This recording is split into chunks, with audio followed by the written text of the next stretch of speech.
एक धर्म के बारे में बहस नहीं है, ये बात सबको स्पष्ट होनी चाहिए। किसी धर्म को महान बताने या किसी धर्म को कमतर बताने की ये बहस नहीं है। तो यदि कोई इस उम्मीद से देख रहा है या यहाँ आया है तो मैं आपको आश्वस्त करना चाहता हूँ कि आपको नाउम्मीदी हाथ लगेगी। इस बहस में बहुत ज्यादा धार्मिक प्रतीकों के इस्तेमाल को लेकर भी ये दोनों लोग जो अभी आपको गंभीर दिख रहे हैं भले लोग हैं, कल शाम को चाय पर मिले थे, बहुत हंसी मजाक भी इनके बीच हुआ था और गलबैयां डालते हुए एक तस्वीर भी हुई थी। ये इस बात का प्रमाण है कि इंटरनेट पर जो हल्ला मचा हुआ है उसके मुकाबले ये दोनों लोग बहुत ही अच्छे शांत ढंग से बहस के लिए राजी हो गए हैं। ट्विटर की बात है ट्विटर तक सीमित, एलन मस्क आजकल उसको एक्स कहते हैं। और अब इस बहस की शुरुआत मैं इन विद्वानों का, हालांकि इनको परिचय की जरूरत नहीं पर हो सकता है, हमें पत्रकारिता में सिखाया जाता है कि नेवर अज्यूम, विज्ञान भी यही कहता है। मुफ्ती शमाइल नदवी साहब इस्लामिक विद्वान, शिक्षाविद हैं, कोलकाता के वाहियान फाउंडेशन के संस्थापक हैं, लखनऊ की प्रतिष्ठित दारुल उलूम नदवतुल उलमा से ग्रेजुएशन किया है, सोशल मीडिया और सार्वजनिक मंचों पर अध्यापन और बौद्धिक कामों में सक्रिय हैं और इस समय इंटरनेशनल इस्लामिक यूनिवर्सिटी मलेशिया से पीएचडी कर रहे हैं। अच्छी बात यह है कि पढ़ाई के साथ साथ ट्रेवल ब्लॉग भी बनाते हैं। पेट्रोनस टावर के सामने का ब्लॉग हमने देखा। हमारे साथ जावेद अख्तर साहब हैं। जावेद अख्तर साहब कवि हैं, शायर हैं, गद्य भी लिखते हैं, फिल्मों के लिए संवाद लिखे हैं, गीत लिखे हैं। इससे इतर ये वैज्ञानिक सोच को लेकर या अपने डिक्लेयर्ड एथिज्म को लेकर भी मुखर रहते हैं और अपने तहीं रैशनैलिटी की बात करते हैं। देवियों और सज्जनों, डज गॉड एग्जिस्ट? इस सवाल का जवाब सब अपने अपने तहीं खोजने की कोशिश कर रहे हैं। कोई इसको गॉड डैम पार्टिकल की खोज बताता है, कोई गॉड पार्टिकल की खोज बताता है, कोई हिग्स बोसान की खोज बताता है, कोई ये सवाल जवाब तलाशने की कोशिश करता है कि मास एग्जिस्टेंस में आखिर आया कैसे, हुआ क्या था, सृष्टि के पहले, समय के पहले क्या था, और कोई ये कहता है कि ये सारी खोजें जिस मस्तिष्क में हो रही हैं प्रकृति के क्रम में, वो कैसे विकसित हुआ। मैं उम्मीद करता हूं कि हम आज इन बुनियादी सवालों के कुछ जवाब हासिल करने में कामयाब हों। मैं सबसे पहले मंच पर आमंत्रित कर रहा हूं मुफ्ती शमाइल नदवी साहब को। आइए सर जी।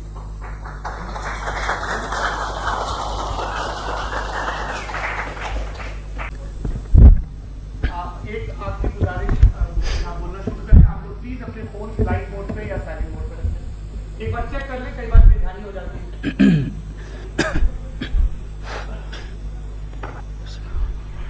तमाम तारीफें उस क्रिएटर के लिए जिसने इस यूनिवर्स को एक मकसद के तहत पैदा किया है। रिस्पेक्टेड जनाब जावेद अख्तर साहब, मिस्टर सौरभ द्विवेदी और respected audience, thank you all for being here today.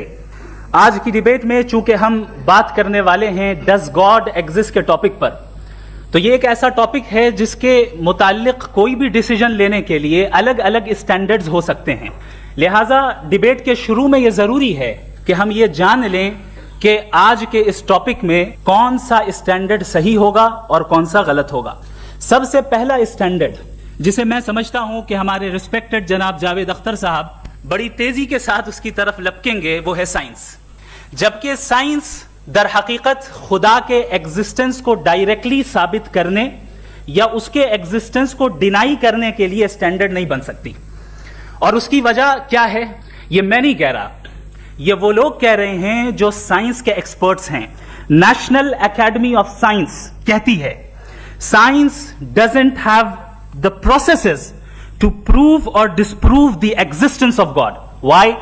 क्योंकि साइंस का ताल्लुक एम्पेरिकल एविडेंस से है और एम्पेरिकल एविडेंसेस का ताल्लुक हमारे नेचुरल और फिजिकल वर्ल्ड से है, जबकि गॉड नॉन फिजिकल और सुपर नेचुरल रियलिटी है। लिहाजा नॉन फिजिकल रियलिटी को आप उस टूल के साथ नहीं चेक कर सकते जिसका काम फिजिकल रियलिटी को तलाश करना है। लिहाजा आज इस डिबेट में गॉड की एग्जिस्टेंस को साबित करने या उसे डिनाई करने में साइंटिफिक एविडेंस को एक्सेप्ट नहीं किया जाएगा। दूसरा स्टैंडर्ड हो सकता है रेविलेशन, कि रेविलेशन के जरिए हम ये साबित करें कि गॉड एग्जिस्ट करता है या नहीं। लेकिन ये स्टैंडर्ड भी आज इररेलेवेंट है। क्यों? क्योंकि रेविलेशन मेरे नजदीक सोर्स ऑफ नॉलेज है, वैलिड सोर्स ऑफ नॉलेज है, लेकिन हमारे जावेद अख्तर साहब के नजदीक ये वैलिड सोर्स ऑफ नॉलेज नहीं है। लिहाजा आज की डिबेट में मैं एक भी एविडेंस किसी भी मजहबी स्क्रिप्चर से नहीं दूंगा, ताकि जावेद अख्तर साहब के लिए वो अनएक्सेप्टेबल ना हो। तीसरा जो मेयार हो सकता है वो है ऑब्जर्वेशन, कि भाई कोई कहे कि हमें खुदा दिखाओ, अगर है तो दिखाओ, या ये कि खुदा के एग्जिस्टेंस पर एम्पेरिकल एविडेंस दो, तो ये है दर हकीकत गलत टूल का इस्तेमाल करना। ये ऐसा ही है कि जावेद साहब मुझसे ये मुतालबा करें कि मुफ्ती साहब आप मेटल डिटेक्टर के जरिए प्लास्टिक डिटेक्ट करके दिखाएं। अब चूंकि प्लास्टिक डिटेक्ट नहीं हो पा रही है, लिहाजा plastic does not exist. No, you are using the wrong tool. इस टूल से प्लास्टिक को डिटेक्ट नहीं किया जाता। लिहाजा मैं समझता हूं कि गॉड के एग्जिस्टेंस पर एम्पेरिकल एविडेंस का मुतालबा करना एक बचकाना मुतालबा है, और हमारे रिस्पेक्टेड जनाब जावेद अख्तर साहब इस स्टेज से अब बहुत आगे निकल चुके हैं। अब बचता है एक ही स्टैंडर्ड, और वो स्टैंडर्ड है अक्ल, लॉजिक, रीजनिंग। और यही वो स्टैंडर्ड है जिसके तहत गॉड की एग्जिस्टेंस को साबित किया जाएगा या गॉड की एग्जिस्टेंस को डिनाई किया जाएगा।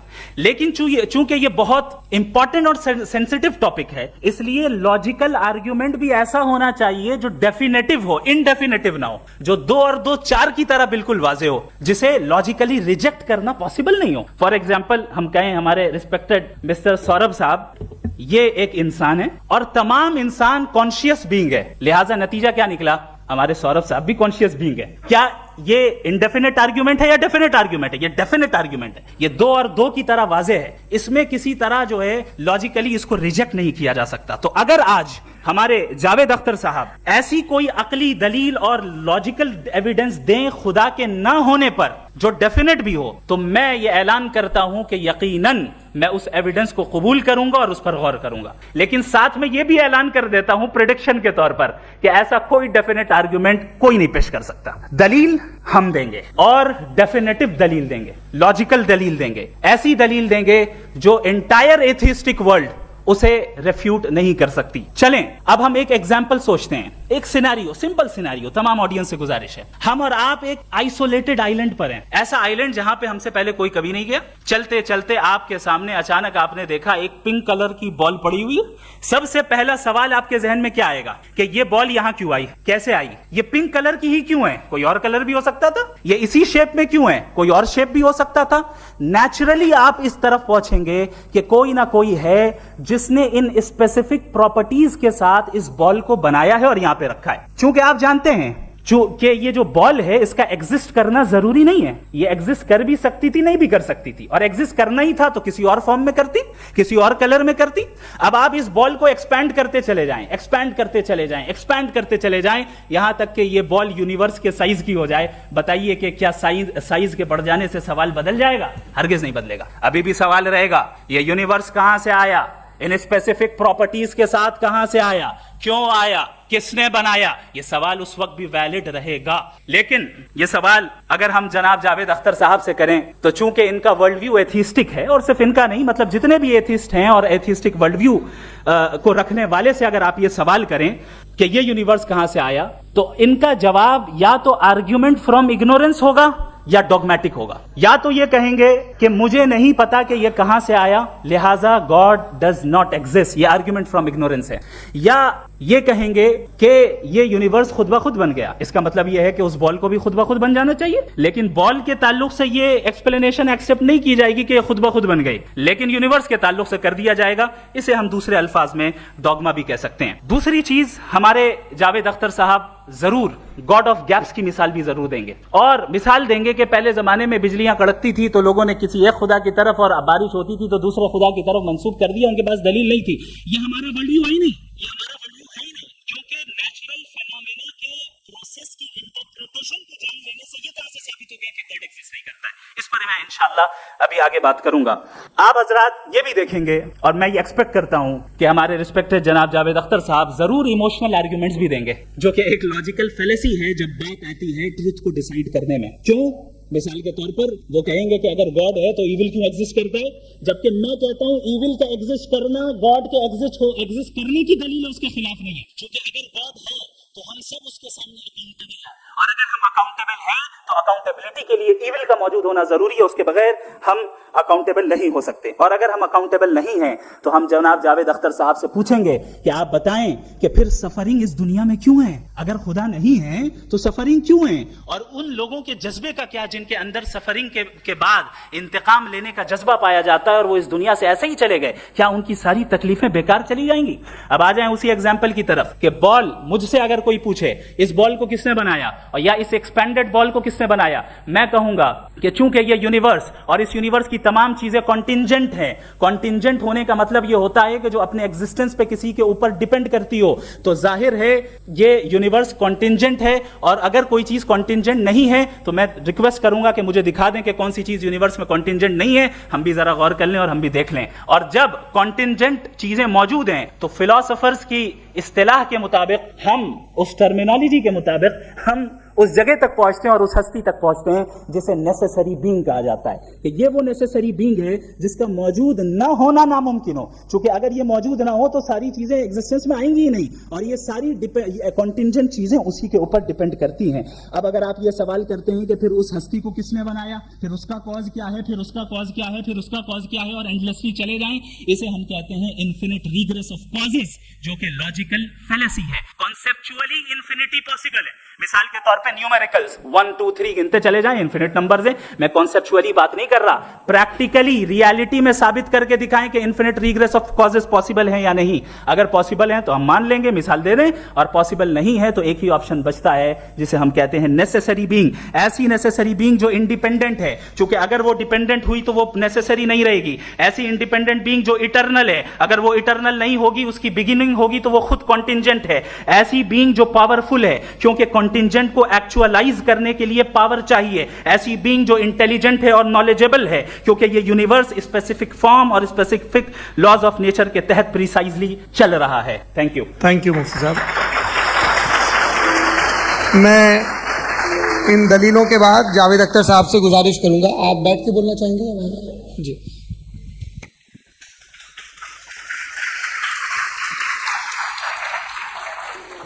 पहले तो मैं मुफ्ती साहब को एक अच्छी खबर देना चाहूँगा कि मेरी नॉलेज साइंस के बारे में बड़ी मामूली है, तो आप फिक्र ना करें उसकी, लेकिन कुछ कॉमन सेंस है मुझ में। देखिए, ये खुदा का तस्वुर कोई नया तस्वुर नहीं, ये सदियों से रहा है। ये कुछ रिलीजन 3000 साल पुराने होंगे, 4000 साल पुराने होंगे, लेकिन इंसान कोई 10,000 12,000 साल से एग्जिस्ट करता है होमो सेपियन की शक्ल में, और हमेशा कुछ ना कुछ मजहब रहे। ये मजहब जाहिलों के नहीं थे, ये मजहब एक ऐसी ग्रीक सोसाइटी के थे जहाँ बड़े बड़े फिलोसफर पैदा हुए।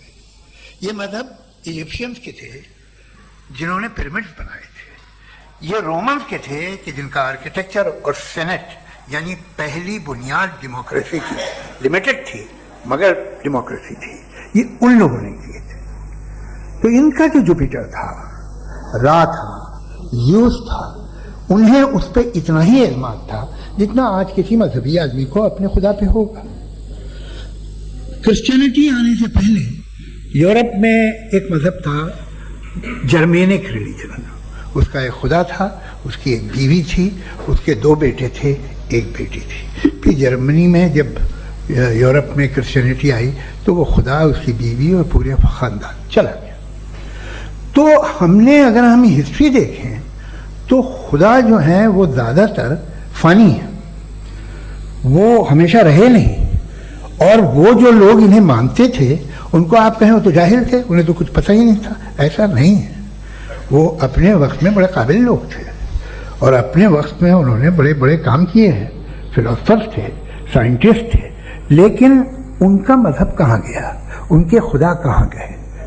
आज जो खुदा हैं दुनिया में लोग उन्हें मानते हैं। आपको क्या मालूम कि कितने बरसों के बाद क्या होने वाला है? हम यूरोप में देखते हैं तो चर्च खाली हैं। तो वक्त के साथ चीज़ें बदलती हैं। जहाँ तक इसका ताल्लुक है मजहबों का, हर मजहब आपसे एक चीज़ मांगता है, फेथ। ये फेथ क्या चीज़ होती है? What is the difference between faith and belief? ये तो बहुत ही अहमखाना बात होगी कि कोई आदमी कहे साहब अगर खुदा है तो मुझे दिखाइए। ये तो जाहिलाना बात हुई। मैंने तो नॉर्थ पोल नहीं देखा है, मगर मैं मानता हूं कि नॉर्थ पोल है। मैं क्यों मानता हूं? इसलिए कि अगर ये दुनिया राउंड है तो उसका कोई टॉप होगा। कुछ लोग हैं जो वहां गए भी हैं, कॉमन सेंस कहता है कि ऐसा होगा, सबूत है, गवाह है, रीजन है। तो ये मेरा फेथ नहीं है। तो फेथ में और बिलीफ में डिफरेंस क्या है? जो मजहब मांगता है आपसे, हर मजहब फेथ मांगता है। फेथ का मतलब ये है कि ना कोई गवाह हो, ना कोई सबूत हो, ना कोई रैशनल हो, ना कोई लॉजिक हो, ना कोई प्रूफ हो, मगर तुम एक बात को मानो। ये है फेथ। वरना बिलीफ होता। अगर इसमें कुछ भी सबूत होते, गवाह होते, तो फिर इसे आप बिलीफ कहते। जैसे मेरा बिलीफ है कि नॉर्थ पोल है, मेरा फेथ थोड़ी है। फेथ इन तमाम शर्तों को रद्द करता है। तो फिर स्टुपिडिटी क्या है? अगर मैं एक बात इस मानूं जिसकी ना कोई लॉजिक है, ना कोई रैशनल है, ना कोई प्रूफ है, ना कोई गवाह है, ना कोई सबूत है, और मैं उसे मानूं, तो ये स्टुपिडिटी हुई। इसे ही वही कल को मैं यकीन कर लूं कि एलोन मस्क जो है मेरा भाई है, तो मुझे इंतहाई खुशी होगी, सुकून भी बहुत मिलेगा मुझे। लेकिन और कहे भाई क्यों मानते हो, क्या सबूत है भाई, वो तो अमेरिकन है और तुम तो इंडियन हो, वो तो नस्ल अलग है, तुम्हें कभी मिले भी नहीं। साथ देखिए मेरा फेथ है, इस पे बात नहीं किया। फेथ का मतलब ही यह है कि आप प्रूव नहीं कर सकते। अगर आप प्रूव कर सकते हो तो फेथ की जरूरत ही नहीं, फिर तो आप बात करेंगे, आप कितनी बहस कर लीजिए।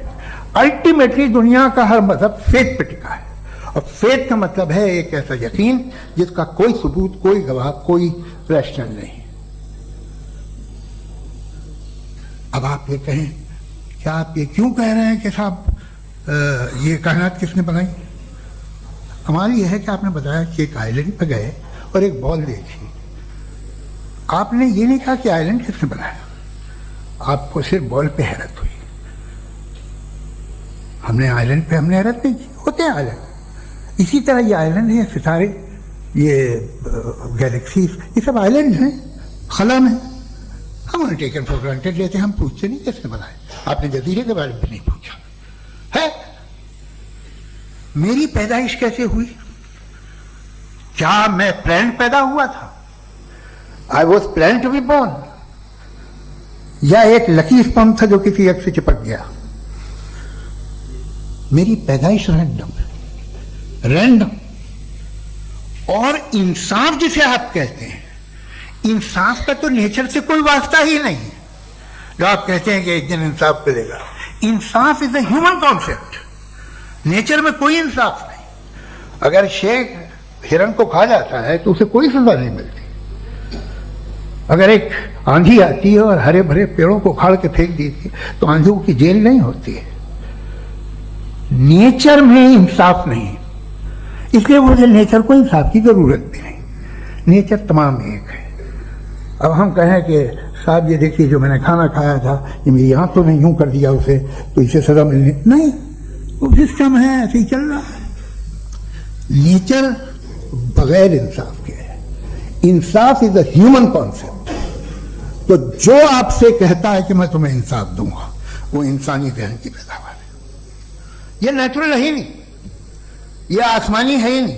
नेचर का तसव्वुर, इंसाफ का तसव्वुर। भाई आप साथ मिलते हैं, अब आप लेफ्ट हैंड ड्राइव करते हैं, ये क्या है? तमाम सच, तमाम नेकी, तमाम शराफत लेफ्ट हैंड ड्राइव है। वरना क्या होगा, या तो आप क्रॉस कर देंगे, आपका एक्सीडेंट हो जाएगा, या आप किसी को मार देंगे, या ट्रैफिक जाम हो जाएगा। झूठ, बेईमानी, रिश्वतखोरी, ये तमाम जो है driving on the wrong side है। इसके ऊपर कुछ नहीं। ये तो हमने बनाया है, जैसे हमने लेफ्ट हैंड ड्राइव बनाई है। ये कॉन्सेप्ट ऑफ इंसाफ जो है ये हमारा है, इसका नेचर से कोई वास्ता नहीं। शेर खा जाता है हिरन को, उसे जेल होती है क्या? कुछ भी है ही नहीं। तो ये जो दुनिया के रिलीजन प्रॉमिस करते हैं आपसे इंसाफ, इसी से मालूम होता है कि ये मैनमेड है। ये तसव्वुर कहीं और का है ही नहीं। जो नेचर है, कुछ लोग कहते हैं नेचर ही खुदा है, तो नेचर में तो इंसाफ नहीं कहीं। और आप वादा कर रहे हैं कि तुम्हें मरने के बाद इंसाफ मिलेगा।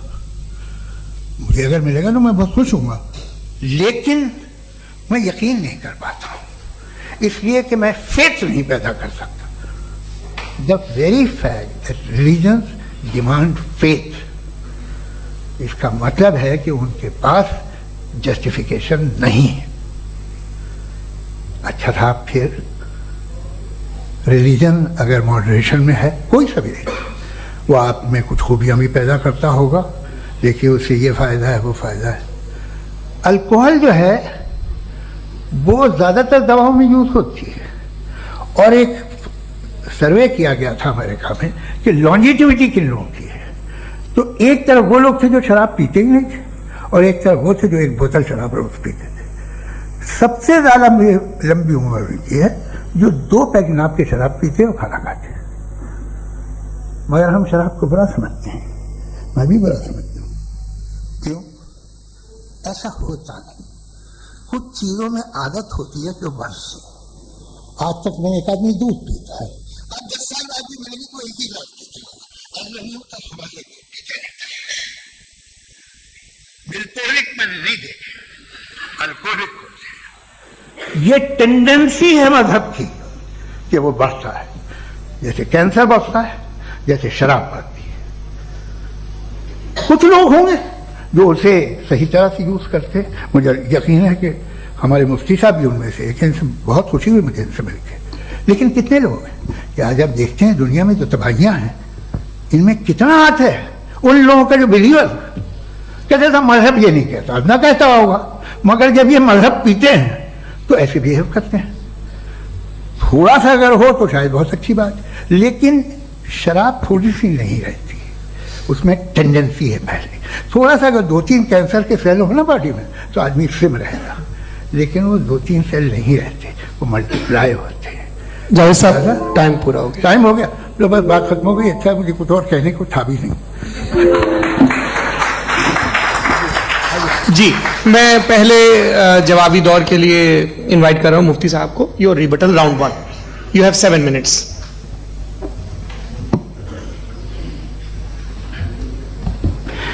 Thank you very much Javed साहब, आपकी बात को सुनकर बड़े महजूज हुए हम लोग। महजूज, डू यू अंडरस्टैंड?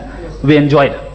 ओके, अब थोड़ा सा लॉजिकली उसको हम लोग देखते हैं। दरअसल हम लोगों ने कल गुजारिश की थी मुफ्ती साहब से भी, जावेद साहब से भी, कि हिंदुस्तानी जबान आम फहम सबको समझ में आ जाए, और जहां कहीं आप मुश्किल शब्द इस्तेमाल करें वहां बताते भी चलें। Thank you.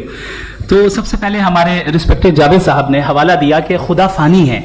कितने मजहब आगे चले गए, किसी ने जुपिटर को खुदा माना, किसी ने किसी को माना। मैं कहता हूं जिसने कॉन्टिंजेंट चीज को खुदा माना, गलत माना, वो खुदा ही नहीं, वो खुदा ही नहीं है। हम तो नेसेसरी बीन को साबित करने बैठे हैं, वो नेसेसरी कॉज जो इटरनल है, जो अबदी भी है और अजली भी है। हम किसी और को साबित करने नहीं बैठे। दूसरी चीज उन्होंने कहा कि फेथ एंड बिलीफ, ये एक ऐसी डेफिनेशन है फेथ की जो इन्होंने पहली मर्तबा पेश की है, या माफ कीजिएगा, इन्होंने पहली मर्तबा पेश नहीं की है, रिचर्ड डॉकिंस ने पहली मर्तबा पेश की है। मुझे मालूम है ये सोर्स कहां से है। एपिस्टेमोलॉजिकली फेथ और बिलीफ का फर्क आप इस तरह नहीं कर सकते सर। फेथ सही भी होता है, गलत भी होता है, बिलीफ सही भी होता है, गलत भी होता है। जो लॉजिक, रीजन और एविडेंस से बैक्ड होगा वो फेथ सही होगा। और आप जिस फेथ की बात कर रहे हैं कि इलॉजिकल है और उसके पीछे नहीं है, तो we are on the same page. हम नहीं मानते उस फेथ को, जो फेथ ऐसा हो जिसके पीछे कोई लॉजिक ना हो, एविडेंस ना हो, हम नहीं मानते। हम तो उस फेथ के कायल हैं जिसके पीछे लॉजिक हो और एविडेंस हो। तो बिलीफ सही भी होता है, गलत भी होता है, फेथ भी सही होता है और गलत भी होता है। तो आज फेथ और बिलीफ के डिफरेंस पे बात नहीं हो रही है। आज आप चाहे फेथ एक्सेप्ट कर लें या बिलीफ एक्सेप्ट कर लें, आज ये बात होगी कि ट्रूथ क्या है, चाहे ट्रू बिलीफ सही है या ट्रू फेथ सही है, और फॉल्स फेथ क्या है और फॉल्स बिलीफ क्या है, बात इस पे हो रही। दूसरी चीज इन्होंने पूछा स्टुपिडिटी फिर क्या है। अगर फेथ रिलीजन स्टुपिडिटी नहीं है तो और क्या है? चूंकि फेथ का मुतालबा करते हैं तो स्टुपिडिटी क्या है? मैं कहता हूं स्टुपिडिटी एथिज्म है। उसकी वजह यह है कि आप एक सड़क पे जा रहे हो और आप किसी गार्डन में जाएं और देखें वहां लिखा है फूलों के साथ I love Javed Akhtar, and I really do, I love you sir. तो जब आप वहां पर पहुंचे तो वहां पहुंचकर अब ये बताएं, क्या आप ये कहेंगे वाह व्हाट अ नेचुरल सिलेक्शन? ये क्या नेचुरल सिलेक्शन है? नहीं, ये प्रिसाइजली डिजाइंड है, इसके पीछे डिजाइनर है। लिहाजा अगर कोई एक ऐसी कॉमन सेंस की बात को कबूल नहीं कर रहा है कि यूनिवर्स जो इतने प्रिसाइजली काम कर रहा है, हम कह दें कि खुद ब खुद बन गई, मैं समझता हूं इससे बड़ी स्टुपिडिटी और कुछ नहीं है। ये रैशनल चीज है। फिर हमारे सर ने कहा कि आपने बॉल पे फोकस किया, आइलैंड पे फोकस नहीं किया। अरे आइलैंड को किसने बनाया यही समझाने के लिए तो बॉल की मिसाल दे रहा हूं। और बॉल भी कॉन्टिंजेंट है, आइलैंड भी कॉन्टिंजेंट है, दोनों नेसेसरी बीइंग का मुतालबा करते हैं। आगे उन्होंने कहा कि नेचर में कोई इंसाफ नहीं है, हम डिसाइड करते हैं कि मोरालिटी क्या होती है, इंसाफ क्या होता है, हम डिसाइड करते हैं। जैसे ड्राइविंग सीट में ट्रैफिक वाला, ये तो किसी खुदा ने नहीं कहा, ये है, इसे कहते हैं फॉल्स इक्विवेलेंस, ये एक लॉजिकल फेलेसी है। आपने जो है मिसाल दी ड्राइविंग की और ट्रैफिक की, ये सब्जेक्टिव मोरालिटी है। आप सब्जेक्टिव मोरालिटी को मिसाल बनाकर ऑब्जेक्टिव मोरालिटी के ऊपर नहीं ठोक सकते। इंसाफ की ऑब्जेक्टिव मोरालिटी है। अगर आप ये कहते हैं कि नेचर में इंसाफ नहीं है, तो इंसाफ का न होना ये नेचुरल हुआ, तो फिर नेचर को नेचर रहने दे, क्यों हम इतना स्ट्राइव कर रहे हैं दुनिया में इंसाफ लाने के लिए? ये तो इलॉजिकल बात है, इरैशनल बात है। इसलिए बहुत सी चीजें ऐसी हैं जो ऑब्जेक्टिवली जो है इविल या गुड हैं, और बहुत सी चीजें ऐसी हैं जो सब्जेक्टिवली हैं। सब्जेक्टिवली जो मोरल होता है या इमोरल होता है, उसको हम सोशल कंसेंसस से या पर्सनल प्रेफरेंस से डिसाइड करते हैं। लेकिन जो ऑब्जेक्टिव मोरालिटी है, जिसमें इंसाफ आया, जो इन्होंने बार बार रिपीट किया, ये ऑब्जेक्टिव है, सब्जेक्टिव नहीं है। अगर आप कहते हैं ये सब्जेक्टिव है, तो मेरा सवाल आपसे ये है, क्या सोशल कंसेंसस के जरिए अगर जुल्म को सही करार दे दिया जाएगा तो आप जुल्म को जस्टिफाई करेंगे? दूसरी चीज, इन्होंने ये कहा कि 2 पैक शराब पी लें तो वो उतने पे नहीं रहता, बढ़ जाता है। यही मामला मजहब के साथ है। 2 पैक आप पी लें, बढ़ेगा। तो ये एक ऐसी मिसाल है, इसको कहीं भी फिट कर लें कि आप एथिज्म पे जब फिट करें, जब आप 2 पैक एथिज्म का लेंगे ना, तो वो बढ़ बढ़ के नॉर्थ कोरिया बनेगा। Thank you.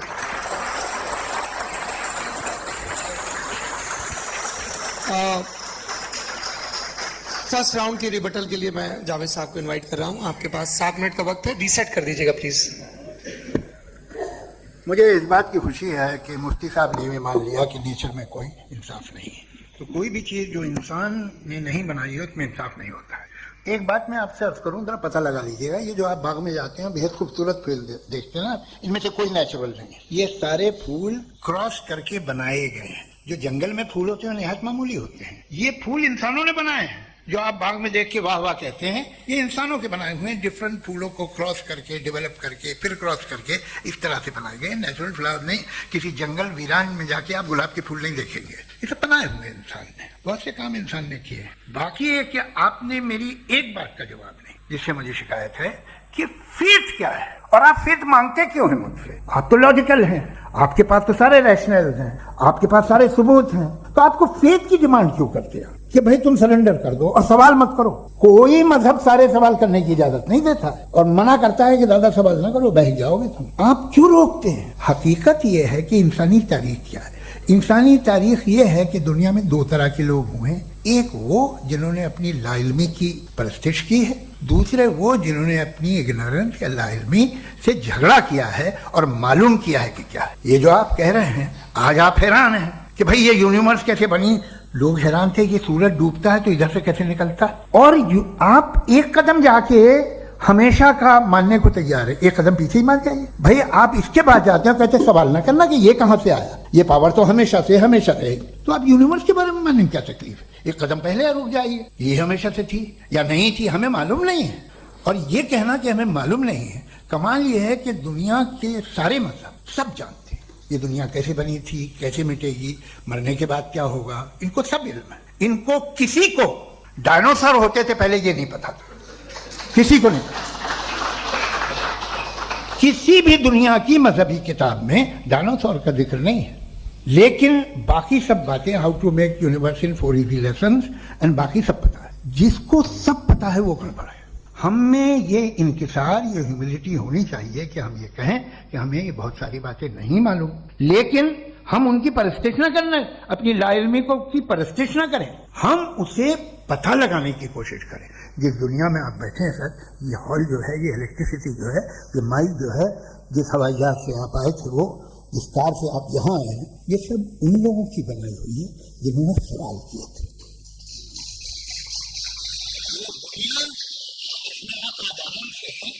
ये उन लोगों की बनाई है कि जिन्होंने सवाल किए थे, और हर स्टेज पे इन सवालों को मकरूह कहा गया था, गलत कहा गया था। आप जरा तारीख पढ़िए, एक बड़ी दिलचस्प किताब है बर्ट्रैंड रसेल की, जिसमें उसने रिलीजन एंड साइंस कि कब से रिलीजन जो है साइंस के अगेंस्ट है, और हद तो यह है कि भाप के इंजन के खिलाफ थे, स्टीम इंजन के भी खिलाफ थे, और फतवे हुए उन पे, वेटिकन ने दिए। तो ये हमेशा, अभी जैसे ही ये राइट विंगर आते हैं अमेरिका में पावर में, तो वो जो अपना ये क्या बोलते हैं उसे, सीड क्या बोलते हैं, सीड क्या जो, हाँ नहीं सीड जो होते हैं जिन पे जी नहीं भाई, वो जो ह्यूमन बॉडी के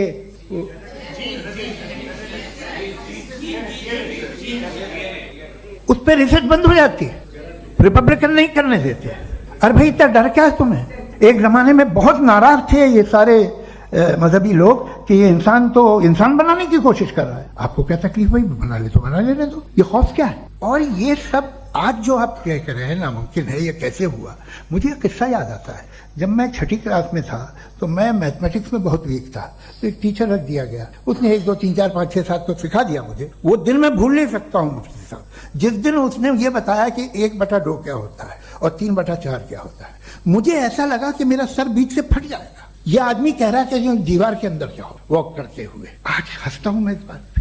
तो आज जो बातें आपके जहन से बिल्कुल परे है और आप हैरान होते हो उन्हें देख के, एक वक्त आएगा कि मामूली लगेंगे, और हुआ है। आपकी इंसानी तारीख ही है। इतनी जल्दी सारे फैसले आप मत कर लीजिए, थोड़ा ये ह्यूमिलिटी रखिए कि भाई ये हमें नहीं मालूम। ये कहने में क्या है, ये यूनिवर्स कहाँ तक फैली, ये कब से है और कब तक रहेगी, हमें नहीं मालूम। आपने फैसला कर लिया कब बनी, ये आपके हिसाब से कोई 14 बिलियन ईयर बनी जो समझा जाता है। उससे पहले हजारों करोड़ों अरबों साल तक खुदा बैठा क्या कर रहा था? खामोश बैठा था, ऐसी जमाइयां ले रहा था। फिर उसे आइडिया आया, यार एक काम करते, वक्त अच्छा गुजर जाएगा, यूनिवर्स बना अच्छा।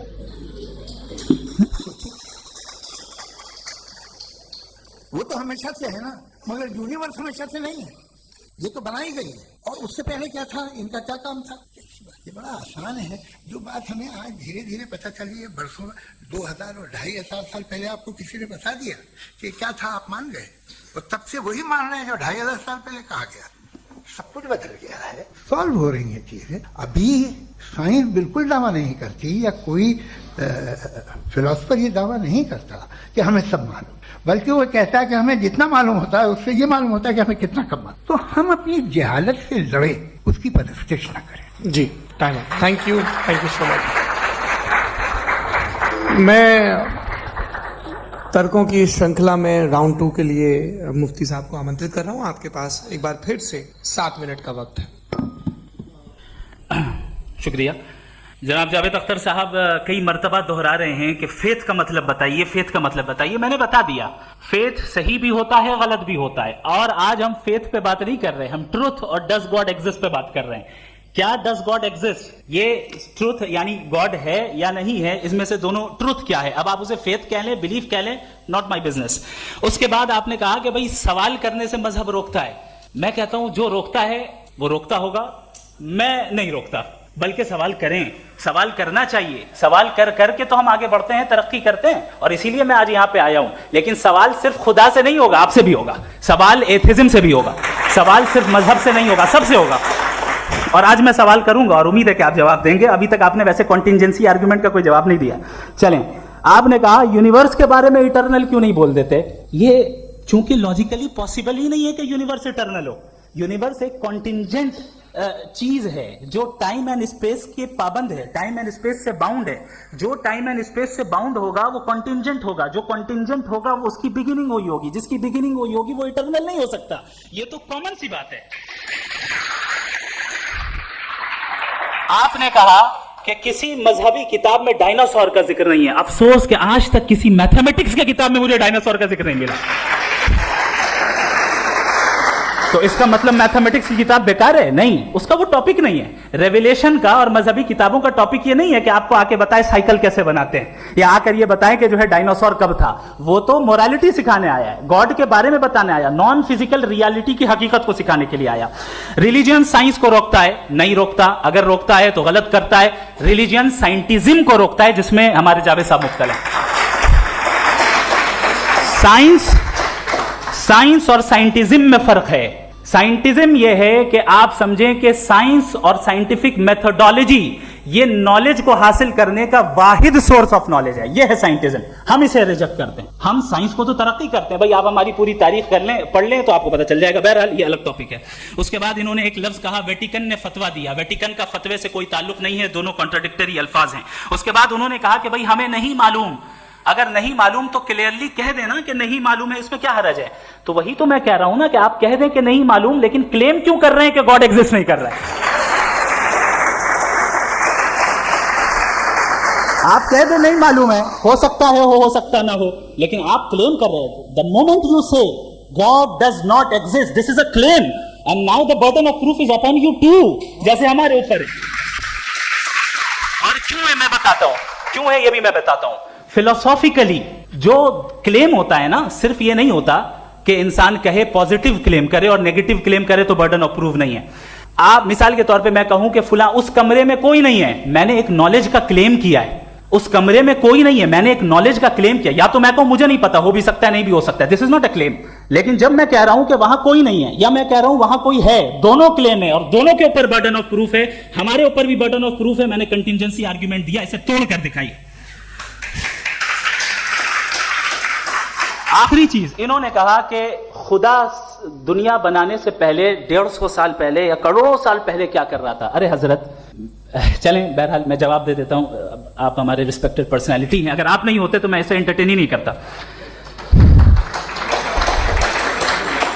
टाइम, ये 100 साल पहले या 100 साल बाद, पहले बाद में अभी, ये वो अल्फाज हैं जिनका ताल्लुक टाइम से है। टाइम शुरू ही हुआ है यूनिवर्स की बिगिनिंग के बाद, तो उसके पहले खुदा क्या कर रहा था। सवाल इलॉजिकल है, ये फैलेसी है। यानी आप ये कह रहे हैं कि यूनिवर्स के बनने से पहले खुदा क्या कर रहा था। टाइम के बनने से पहले, पहले का ताल्लुक टाइम से, टाइम उस वक्त था ही नहीं, तो ये सवाल ही इनवैलिड है खुदा के ताल्लुक से। दूसरी चीज, आर्ग्यूमेंट ऑफ कंटिजेंसी जो मैंने आपके सामने पेश की है, आपने बार बार ये प्रूफ किया और ये कह रहे हैं कि गॉड ऑफ गैप्स। देखिए पहले नहीं मालूम था, साइंस ने कर दिया। सिंपल की मिसाल से मैं समझा देता हूं। जिस गैप्स की आप बात कर रहे हैं ना, साइंस उन गैप्स को जिन चीज के जरिए भी प्रूव करेगा वो कॉन्टिजेंट ही होगा। अब चाहे वो फोर्स हो, मैटर हो या एनर्जी हो। लिहाजा सवाल हमारा उस वक्त भी वैलिड होगा जब तक कि आप नेसेसरी बीइंग पे ना आ जाएं। और इन्फिनिट रिग्रेस पॉसिबल नहीं है of causes in practical world, तो जाहिर है कहीं रुकना पड़ेगा। जहां रुकेंगे वही खुदा है। दूसरी चीज, आपने ये कहा, क्या कह रहा था मैं, किस point, what, know after that, just now, हाँ, जहां रुकेंगे वही खुदा है। बहरहाल तो टाइम का जिक्र हो गया, गॉड ऑफ गैप, सॉरी या इसकी एक मिसाल आप ले लें। एक कार है, एक साहब ने देखा कि भाई कार जो है उसके व्हील्स कितने अच्छे लगे हुए हैं सही जगह पे, स्टीयरिंग जो है कितने अच्छे जगह पे लगी हुई, और सीट्स कितने वेल डिजाइंड है, कितनी प्रिसाइजली ये कार काम कर रही है। तो जरूर कोई ना कोई इसे क्रिएट किया है, किसी ने क्रिएट किया है। अब जावेद साहब आए और कहे अरे जनाब बोनेट खोलिए, इसमें इंजन है, इंजन इस कार को चला रहा है, hence prove no one has created the car. This is illogical, this is irrational. आपने इंजन के जरिए उस गैप को तो साबित किया, लेकिन क्या उससे कार की जो क्रिएशन है और उसका जो क्रिएटर है ये इम्पॉसिबल हो जाए, ऐसा पॉसिबल है? उसका सवाल खत्म हो जाए, ऐसा पॉसिबल है? नहीं। आपने गैप्स को फिल करके, कॉन्टिंजेंट चीजों से गैप्स को फिल करके हमारे ऑब्जर्वेशन को और ब्रॉड कर दिया। अब हमें और पता चल गया कि ये जो कार है इसका सिस्टम कितना ज्यादा कॉम्प्लेक्स है। पहले कम समझते थे, अब कॉम्प्लेक्सिटी और ज्यादा वाजे हो गई। अब हमें समझ में आ रहा है कि हमारी सर्टेनिटी और बढ़ गई कि जरूर इस कार को किसी ना किसी ने बनाया। यही मामला यूनिवर्स का है। साइंस हमेशा फिजिकल वर्ल्ड की चीजों को ही फिल करती जाएगी और फिजिकल चीजों से ही करती जाएगी, क्योंकि एम्पिरिकल एविडेंस का ताल्लुक फिजिकल वर्ल्ड से है। आप साइंस के जरिए मेटाफिजिकल रियलिटी को कभी साबित नहीं कर सकते। ये रॉन्ग टूल का इस्तेमाल करना है। ये वही काम है कि आप मेटल डिटेक्टर से प्लास्टिक डिटेक्टर करने चलें, जो कि जाहिर है सही नहीं है। Thank you.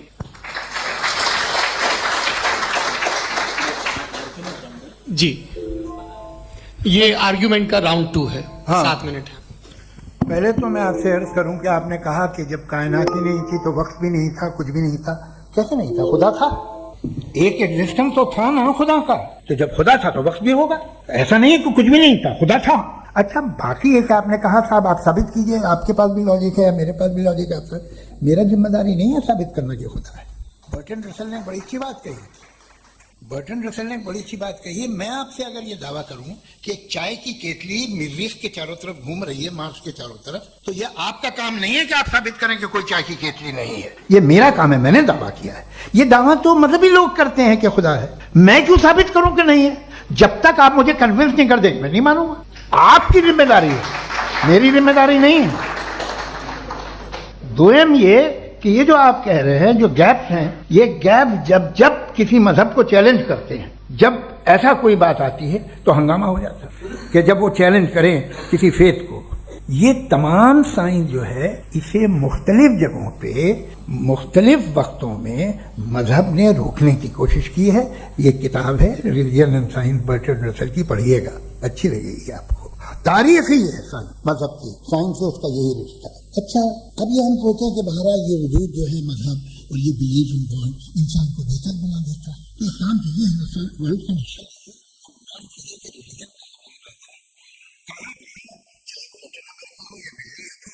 या फारिस तो या हिंदुस्तान के वो इलाके जहाँ मजहबियत ज्यादा है, रख दीजिए नक्शा अलग। अब दूसरा नक्शा कि कहाँ कहाँ नाइंसाफी, रिप्रेशन, औरतों के हुकूक की पामाली, जुल्म, डिक्टेटरशिप कहाँ है, नक्शा एक ही होगा।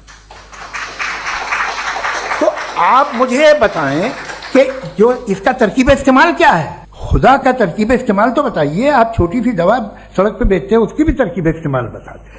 इसके इस्तेमाल से तो फायदे नहीं हुआ किसी को। जो सारे के सारे खराब मुल्क हैं, खराब समाज है, वो सारे जुल्म खुदा के नाम पे करते हैं। बात करते सही करते, मुझे क्या लेना देना उससे। इस्तेमाल से मालूम होता ना। एक विस्की की बोतल कभी शायद देखी हो आपने, लाल रंग की होती है, उस पर रोशनी और छपड़ाई इंतहाई खूबसूरत लगती है, क्या बिगाड़ रही है किसी? उसका इस्तेमाल गलत है, इसलिए आप उसे नापसंद करते हैं। इसका इस्तेमाल गलत है, इस तसव्वुर का इस्तेमाल ही गलत है और हमेशा से गलत हुआ। आप देखिए इंसानी तारीख देख लीजिए, आज देख लीजिए, हिंदुस्तान देखिए, दुनिया देख लीजिए क्या हो रहा है। इसे कैसे इस्तेमाल कर रहे हैं फेथ वाले लोग? क्या फेयर हैं, जस्ट हैं, जो अपने खुदाओं पे यकीन रखते हैं? वो किस तरह के लोग? वो लोगों को इंसाफ देते हैं, वो बेहतर इंसान बने। तो इस दवा का फायदा क्या है? चलो बहुत फायदा हो रहा तो मैं इस्तेमाल कर लूंगा, मैं मुझे तो इस दवा का कोई फायदा दिखता ही नहीं। मुझे तो ऐसा लगता, मैं एक और बात बताऊं, अगर कोई आदमी मजहबी है और अच्छा आदमी है तो मैं उसकी बहुत इज्जत करूं, इसलिए कि मेरा ख्याल है मजहबी आदमी का अच्छा होना मुझसे अच्छा होने से ज्यादा मुश्किल। भाई हर चीज की एक लिमिट है। आप इतना भाग सकते हैं, इतना नहीं भाग सकते, इतना वजन उठा सकते, इतना नहीं उठा सकते, इतना दूर देख सकते, इतना दूर नहीं देख सकते। उसी तरह कॉमन सेंस कहता है कि आप में नेकी का भी एक कोटा होगा। अब आप अगर सुबह जाते हैं अपनी इबादत गाह और इबादत करते हैं तो बाहर निकलते हैं तो आप तो यही महसूस करते हैं कि आपने एक बहुत अच्छा काम किया, आपकी नेकी का एक बहुत बड़ा कोटा खर्च हो गया जिससे किसी का कोई फायदा नहीं हो। मैं तो नहीं जाता हूँ तो मुझे तो किसी को खाना खिलाना पड़ेगा, किसी बेवा की मदद करनी पड़ेगी। मैं अपना कोटा कैसे कंज्यूम करूँ? आप अपना कोटा सारे मजहबी लोग इंतहाई यूजलेस कामों में यूज करते हैं। उसके बाद भी अगर आप में बच्ची है थोड़ी सी शराफत तो भाई वाह क्या बात।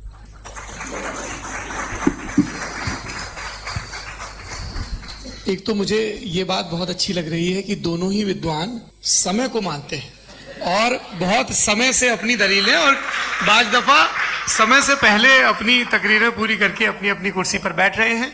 ये इस आर्ग्यूमेंट का राउंड 2 पूरा हुआ। अब रिबटल का राउंड 2 है और उसके बाद क्रॉस एग्जामिनेशन होगा। नहीं, आपका आर्ग्यूमेंट हो गया सर। हमारे यहाँ स्कूल के सिलेबस में पंच परमेश्वर कहानी पढ़ाई जाती है, प्रेमचंद जी की लिखी हुई। आप निश्चिंत रहिए, आपके कोई राउंड में मिस नहीं होने दूंगा। रिबटल का राउंड 2 मुफ्ती शमाइल नदवी साहब।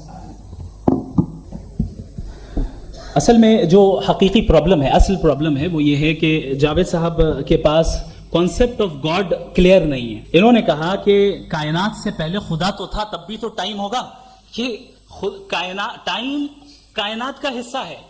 हम खुदा उस खुदा को मानते हैं, नेसेसरी बीइंग का टाइमलेस होना जरूरी है, चूंकि वो टाइम का क्रिएटर है। जब उसने टाइम को क्रिएट किया तो वो खुद टाइम पे कैसे होगा? उसने जब स्पेस को क्रिएट किया तो खुद स्पेस में कैसे होगा? अगर वो टाइम एंड स्पेस को पहले से ही उसका पाबंद है तो फिर किस चीज को उसने क्रिएट किया? लिहाजा ये सवाल गलत है कि खुदा था तो टाइम होगा। बिल्कुल नहीं, टाइम के पाबंद हम है, खुदा नहीं है। हम फिजिकल वर्ल्ड से ताल्लुक रखते हैं, वो मेटाफिजिकल रियलिटी है। दूसरी चीज इन्होंने मिसाल दी कि चाय की केतली हवा में घूम रही होगी और पता नहीं शायद वो बर्टन रसल का उन्होंने हवाला दिया। बहरहाल यही प्रॉब्लम है। प्रॉब्लम यही है कि हम चीजों के दरमियान डिफरेंशिएट नहीं कर पाते। ये जो आपने मिसाल दी ये इमेजिनेशन है और मैं जो साबित कर रहा हूं वो लॉजिकल नेसेसिटी है। आप इमेजिन करने आए तो कुछ भी करें, जुपिटर में पिंक एलिफेंट होगा, यूनिकॉर्न होगा, करें, उससे कायनात पे क्या फर्क पड़ता है? उससे आप लॉजिकल नेसेसिटी साबित नहीं कर सकते। मैं तो उस प्राइम कॉज की बात कर रहा हूं, उस नेसेसरी बीइंग की बात कर रहा हूं जिसके बगैर इस कायनात का एग्जिस्टेंस मुमकिन नहीं है। दूसरी चीज, मजहब को साइंस चैलेंज करती है वगैरह वगैरह, ये हमारा टॉपिक ही नहीं है।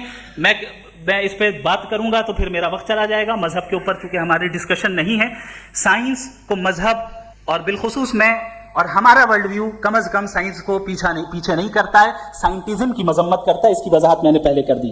दूसरी चीज इन्होंने कहा वर्ल्ड का नक्शा लीजिए, वर्ल्ड मैप कीजिए, दो अलग अलग जगह की। हजरत, मैंने ये होमवर्क किया था और मैंने मिडिल ईस्ट का एक नक्शा लिया और यूरोप का एक नक्शा लिया।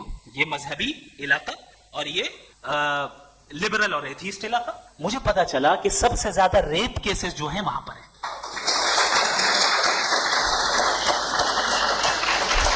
मुझे ये पता चला यूएन की रिपोर्ट के मुताबिक, मैं ये अपने घर से नहीं लेके आ रहा, कि जो वर्किंग वुमेन है यूरोपियन कंट्रीज में, उसमें 81% वुमेन सेक्सुअल हैरेसमेंट का वर्क में शुमार हो रही है। ये मिडिल ईस्ट में नहीं हो रहा है, वो मजहबी लोग हैं इसलिए नहीं हो रहा है।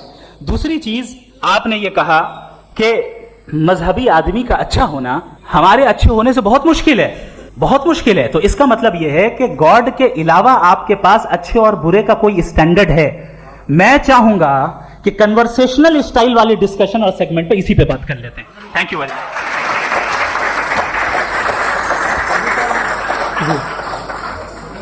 ये रिबटल का राउंड 2 है, आपके पास 5 मिनट का वक्त है और इसके बाद क्रॉस एग्जामिनेशन शुरू करेंगे। आप चाहें तो जो इन्होंने सवाल पूछे उनके जवाब आप रिबटल में भी दे सकते हैं। जी देखिए, पहले तो ये बात कि ये मिसाल गलत है। इन्होंने पहले ही हमको डिसार्म कर दिया। पहले अकल से मामला सॉल्व नहीं हो सकता, लॉजिक से आप पहुंच नहीं सकते। ये एक मेटाफिजिकल चीज़ है। मेटाफिजिकल अजीब सा लफ्ज़ है, ठीक से किसी को माने नहीं मालूम इसके, तो ऐसा लगता है कुछ बड़ी चीज़ है। अरे भाई, क्या होता है मेटाफिजिकल, बताओ, खड़ी हो। ये एक लफ्ज़ है जो कहीं भी इस्तेमाल हो जाता है। जब आप एक बात कर रहे हैं और आप मुझसे बहस कर रहे हैं तो मुझे मेटाफिजिकल मत बताइए, आप लॉजिकली मुझे प्रूफ किए। और अगर लॉजिकली आप नहीं बात करते साहब ये मेटाफिजिकल है, तो फिर हम आप बात क्या कर रहे हैं? मेरा आपका किस जबान में कॉन्वर्सेशन होगा? और ये कहना कि वक्त पहले नहीं था, तो फिर क्यों कहते हैं ये हमेशा से और हमेशा रहेगा? हमेशा वक्त है, तो आप कैसे कहते हैं वो हमेशा से है और हमेशा रहेगा? हमेशा का मतलब है कोई वक्त, अगर वक्त ही नहीं है तो हमेशा कैसे? बाहर वो रहेगा। अब मैं ये देखता हूं, आपने कहा ना कि वहां रेप ज्यादा होते हैं, तो हम एक बात देखते हैं कि ये दुनिया जिसपे वो कादर मुतलक है, जिसकी मर्जी के बगैर पत्ता भी नहीं हिलता, ओमनीपोटेंट है, ये दुनिया चल कैसे रही है? और इस दुनिया का हाल क्या है? 45,000 बच्चे जो 10 साल की उम्र से कम थे वो गाजा में मरे। भूख से काला हांडी में बच्चे मरते हैं और डिप्थेरिया से मरते हैं। डिप्थेरिया अजीब मर्ज है, गले में जाली बनना शुरू होती है, बच्चा नीला हो जाता है, गरीब का बच्चा, इसलिए कि उपासिला। ये कादर मुतलक है जो चाहे कर दे। इससे आप दुआएं मांगते हैं हमारी ये काम कर दे वो कर दे, तो इसका मतलब डे टू डे लाइफ में वो इंटरफेयर करता है और ये देख रहा है वो। अगर वो वाकई भी है फॉर डिस्कशन से, तो मैं जब दुनिया देखता हूं तो मेरे दिल में उसके लिए कोई इज्जत नहीं पैदा होती। क्या कर रहे हो तुम पूरे ऑल पावरफुल हो, ओमनीपोटेंट हो, ओमनी प्रेजेंट हो। तुम तो वहां गाजा में रहे होगे ना, तुम हर जगह हो। तुम देख रहे थे कि बच्चे की कैसे धज्जियां उड़ रही, तुम देख रहे थे और तुम चाहते हो मैं तुम्हारी परस्तिश करूंगा, तुम हो भी। अरे यार, इससे अच्छे तो हमारे चीफ प्राइम मिनिस्टर हैं, कुछ तो ख्याल करते हैं। कमाल है, आप किसकी इबादत कर रहे हैं? अगर वो है भी, ये दुनिया नाइंसाफी से, जुल्म से, जबर से, तशद्दुद से भरी हुई। और आप ये मत कहिएगा कि वो देख रहा है और वो बताएगा एक दिन। अगर वो देख रहा है और इंटरफेयर नहीं करता तो आप दुआ क्यों मांगते? आप कहते हैं मेरा ये काम करा दे, इसके मतलब है वो दखल दे सकता है, वो आपको नौकरी दिलवा सकता है, भले दूसरे आदमी को ना मिले, मगर आपका काम कर देगा चूंकि आपने दुआ मांगी है। तो जब वो आपको नौकरी दिला सकता है, लड़की की शादी कर सकता है, बेटे को ग्रीन कार्ड दिलवा सकता है, तो कम से कम ये जो मर रहे हैं बच्चे, इनको रोक दे, कुछ तो कर। मुझे तो दुनिया में, इस दुनिया का कोई मालिक है, इसका ओमनीपोटेंट कोई रूलर है, और ये दुनिया ऐसी चल रही है। मैं तो चाहूंगा कि भाई ना हो, अगर हो तो बड़ी शर्मिंदगी की बात। शुक्रिया।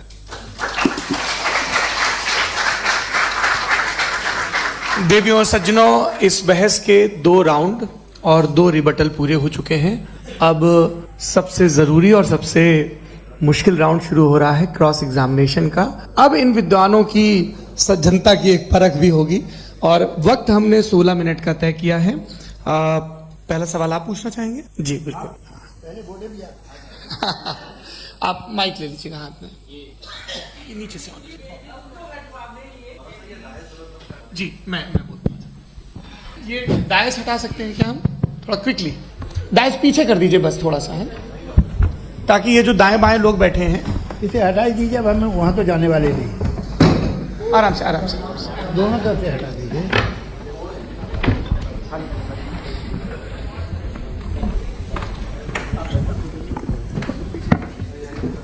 इस बीच आप लोग भी अपने अपने सवाल तैयार कर लें। ये ध्यान रखेंगे कि मैं यहाँ से सवाल लूंगा, आप लोगों को अपना हाथ ऊपर करना है, अपना नाम बताना है और अधिकतम 3 वाक्यों में अपना सवाल पूरा करना है। कई लोग सवाल की जगह भाषण देने लगते हैं, उससे आज बचना है। जी मुफ्ती साहब, पहला सवाल आपका, 16 मिनट है, हम दोनों लोगों के सवाल जी।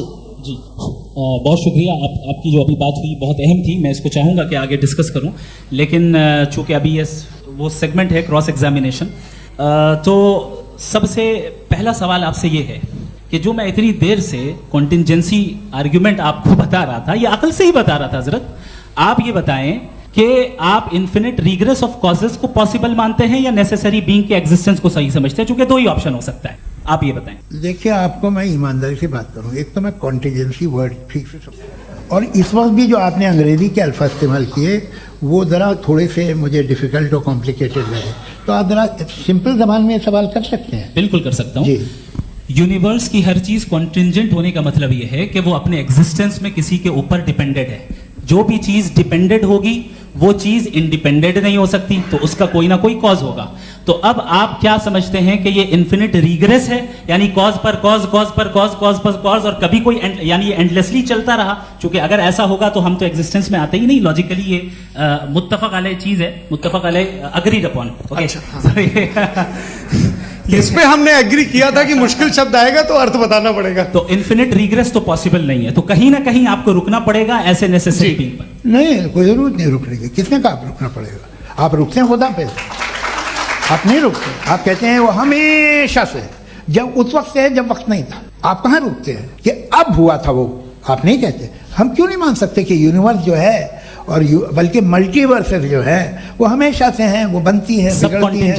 एक हमारे यहाँ एक चीज़ है ब्लैक होल, वो समेट लेता है वापस, फिर ब्लास्ट होता है, फिर फैल जाता है। और इसमें हमारी तो खैर कोई औकात ही नहीं है इंसान की। एक छोटे से जर्रे पे हम 50-60 साल की उम्र रखते हैं, जो करोड़ों अरबों साल की कायनात है उसमें, और पैदा भी नहायत ही बेहुदा वजह से हुए थे।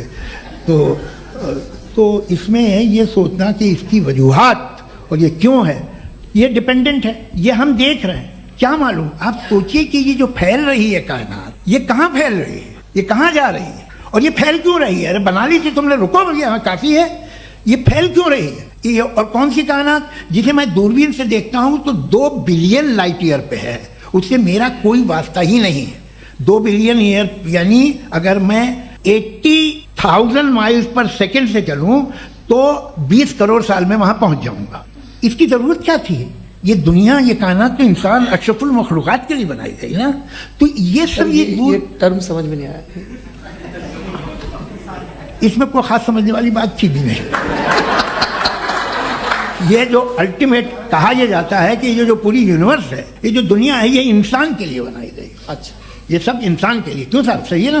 बिल्कुल, लेकिन इसका ये मतलब नहीं कि किसी चीज के पीछे रीजन आपको नहीं पता तो रीजन नहीं है, इसे कहते हैं नहीं, मुझे नहीं पता, लेकिन मेरी जिम्मेदारी नहीं है। वो बिल्कुल सही कहा था उसने, बर्टन रसल ने। आपने उसे मजाक में टाल दिया कि भाई आप एक दावा कर रहे हैं, मैं क्यों कहूं कि ये गलत है दावा? आप प्रूफ कीजिए, मेरे पे जिम्मेदारी ही नहीं है, मैंने थोड़ी कहा है।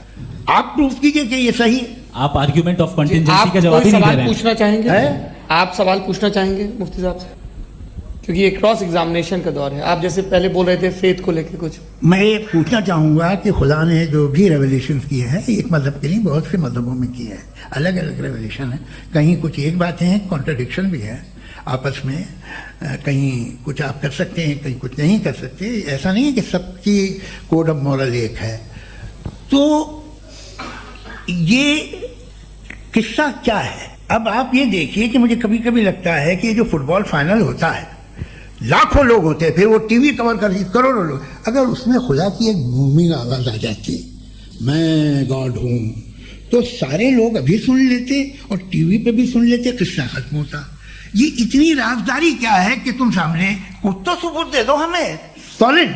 ये कह साहब ये यूनिवर्स कैसे बनी, इससे मसला क्या हल होगा? मैं पूछूंगा आपसे खुदा कैसे बना, क्यों नहीं पूछूंगा कैसे बना? बल्कि वो तो कायनात से कहीं ज्यादा इंटेलिजेंट है, कायनात से कहीं ज्यादा कॉम्प्लेक्स। जी वो हमेशा से है, आप कहेंगे मैं मान लूंगा।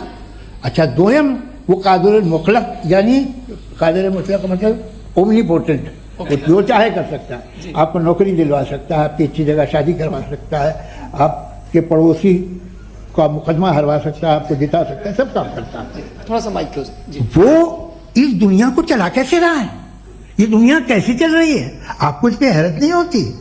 या कयामत के बाद कभी एक जस्टिस होगा, जब ये बच्चा मर चुका होगा जिसकी धज्जियां उड़ गई बम से, इसको इंसाफ मिलेगा तब। अच्छा अब जवाब दूं? हाँ जी मैं इसीलिए आप ही की तरफ सबसे पहले आपने रेवलेशन और स्क्रिप्चर्स की बात की, इस पे मैं बात कर सकता हूं लेकिन आज नहीं करूंगा क्योंकि वक्त कम है, कभी और इस पे डिस्कस करेंगे। मैं तैयार हूं उस पे भी बात करने के लिए। ये अभी से राउंड 2 की भूमिका तय हो रही है। Does God exist round 2? जी चूंकि आज गॉड के एग्जिस्टेंस पे बात है तो मैं उसी के रिलेटेड जो है आपके सवालात को एंटरटेन भी करूंगा और मैं भी पूछूंगा। आपने कहा कि आपने साबित ही नहीं किया, जबकि आर्ग्यूमेंट ऑफ कॉन्टिजेंसी बुनियादी आर्ग्यूमेंट है। आप मुझे कॉन्टिजेंसी का मतलब बताइए, आपका मतलब क्या कॉन्टिजेंसी? कॉन्टिजेंसी का मतलब यह हुआ कि हर वो वजूद जो किसी भी चीज का पाबंद है, हर वो वजूद या हर वो चीज जो अपने एग्जिस्टेंस में किसी भी चीज के पाबंद है और उससे बाउंड है, उसको उसकी जरूरत है, उस पर डिपेंड करती है, तो जाहिर सी बात है कि उसका कोई ना कोई कॉज होता है। ये तो अकल की बात है, ये आप रीजनिंग की बात करते हैं, मैं वही कर रहा हूं। दूसरी चीज आपने ये बात कही कि इतने बिलियन लाइट ईयर्स दूर है, इसका मेरा क्या लेना देना। फिर मेरे ख्याल से आपको ये नहीं कहना चाहिए I think therefore I am an atheist. आपको सोचना चाहिए, सिर्फ आप एक लिमिटेड दायरे में रहकर नहीं सोचें बल्कि बाहर निकलकर सोचें। आपने तीसरा सवाल किया, आपने 2-3 सवाल एक साथ। ऐसी बातें ना कीजिए, कुछ लोगों को इतराज हो जाएगा आप पे कि आप कुछ भी सोचिए, ये इजाजत आपको है नहीं, मुझे है।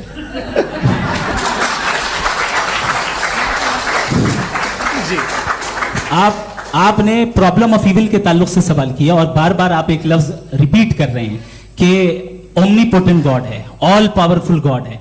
यही तो दरअसल समझना है कि गॉड का कॉन्सेप्ट क्या है। प्रॉब्लम ऑफ इविल जो है, प्रॉब्लम ऑफ इविल दर हकीकत 2 असम्पशंस पर कायम है। अगर आप इन 2 असम्पशंस को समझ जाएं तो ये प्रॉब्लम नहीं रहेगी, आर्ग्यूमेंट आपको समझ में आ जाएगी कि ये कोलैप्स कर जाता है।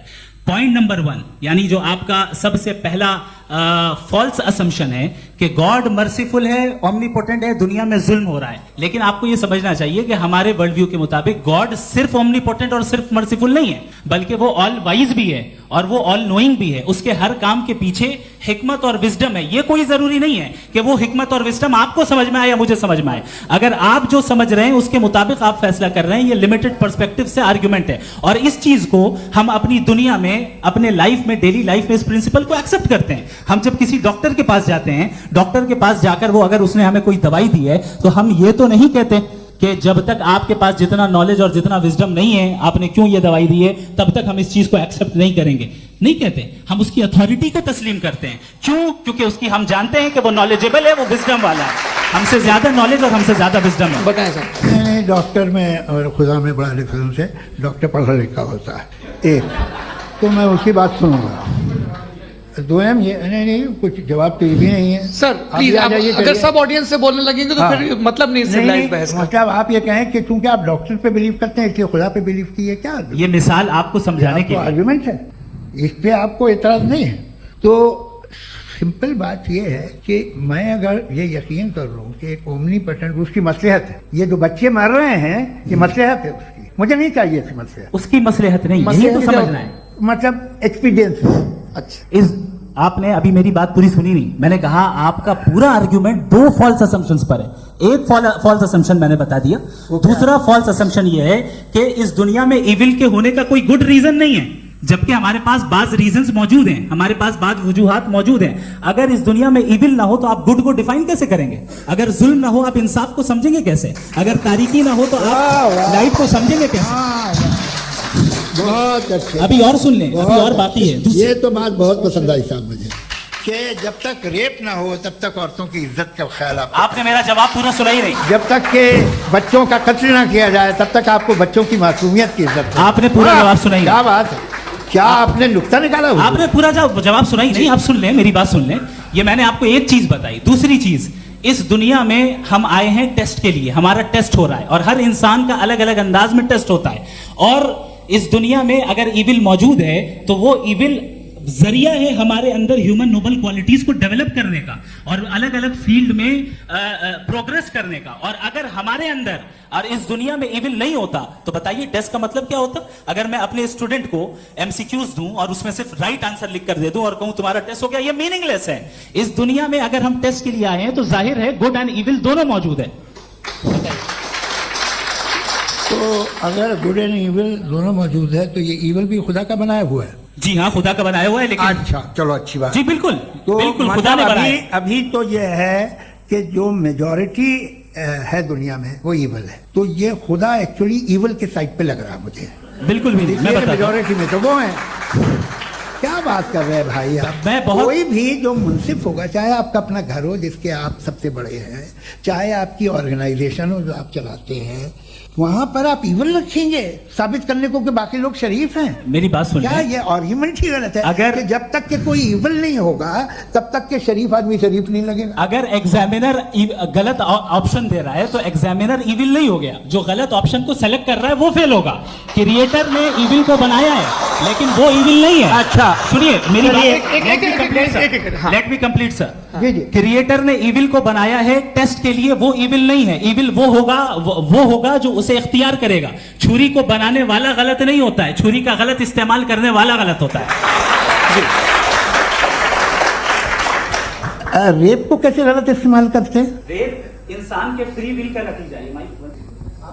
ये रेप कैसे गलत इस्तेमाल होता है? ये मुझे अब सुन लें, अब सुन लें। गलत इस्तेमाल होता है। हाँ मैं बता रहा हूँ, कैसे गलत मैं बता रहा हूँ जी। कि जो इविल इस दुनिया में मौजूद है उसके कई सारे तरीके हैं। एक तरीका इंसान का अपना फ्री विल है। अब अगर कोई रेपिस्ट रेप कर रहा है तो इसका गॉड का कसूर नहीं है, वो अपने फ्री विल का गलत इस्तेमाल कर रहा है, उसको सजा मिलनी चाहिए। अच्छा। और उसी के लिए जहन्नम बनाई गई है। ये फ्री विल का भी बड़ा चक्कर। आप जब कोई बुरा काम करते हैं या कोई बुराई होती है तो ये कहा जाता है कि ये फ्री विल है। 7 billion free wills are moving on this planet. 7 billion free will. और एक आदमी अपनी फ्री विल से मुझे कत्ल कर दे तो मैं खुदा की मर्जी से मरा हूं कि इसकी फ्री विल की वजह से? मेरी मौत खुदा के हाथ है या ये फ्री विल वाले के हाथ है? खुदा ने फ्री विल का निजाम बनाया है और उस निजाम का गलत इस्तेमाल करके कोई आपको मार रहा है, इस्तेमाल करके मेरा कत्ल कर देता है। अब मेरी मौत का जिम्मेदार कौन है? वो इंसान जिम्मेदार है। वो इंसान। जी। ये कहना कि और उसको सजा मिलेगी। तो अब आप आगे चलिए कि ये तय करना कि अल्लाह ही या अल्लाह ने खुदा ही जिंदगी देता है, खुदा ही मौत देता है, ये गलत। बिल्कुल गलत नहीं है। हाँ, नहीं निजाम उसी ने बनाया फ्री विल का। निजाम मौत और हयात को उसी ने बनाया। You are contradicting yourself. अभी आपने कहा कि एक आदमी ने फ्री विल से आपको मार दिया, इसमें उसे फ्री विल दी गई थी, उसने गलत इस्तेमाल किया। 7 billion free wills are moving on this planet और आप चाह रहे हैं कि मैं सिर्फ खुदा का ध्यान करूं। ये 7 बिलियन फ्री विल्स को मुझे लुक आफ्टर करना पड़ेगा कि नहीं? ये तो तबाहियां कर रही हैं और तबाहियां ज्यादा हो रही हैं। बिल्कुल। तो अगर आप बताएं अगर खुदा नहीं है फॉर एग्जाम्पल, तो आप इविल को कैसे डिसाइड करेंगे? यानी how can you define evil objectively without God? देखिए, दुनिया में 2 तरह के जानवर हैं। एक जो अकेले रहते हैं जंगल में और एक जो ग्रुप्स में रहते हैं।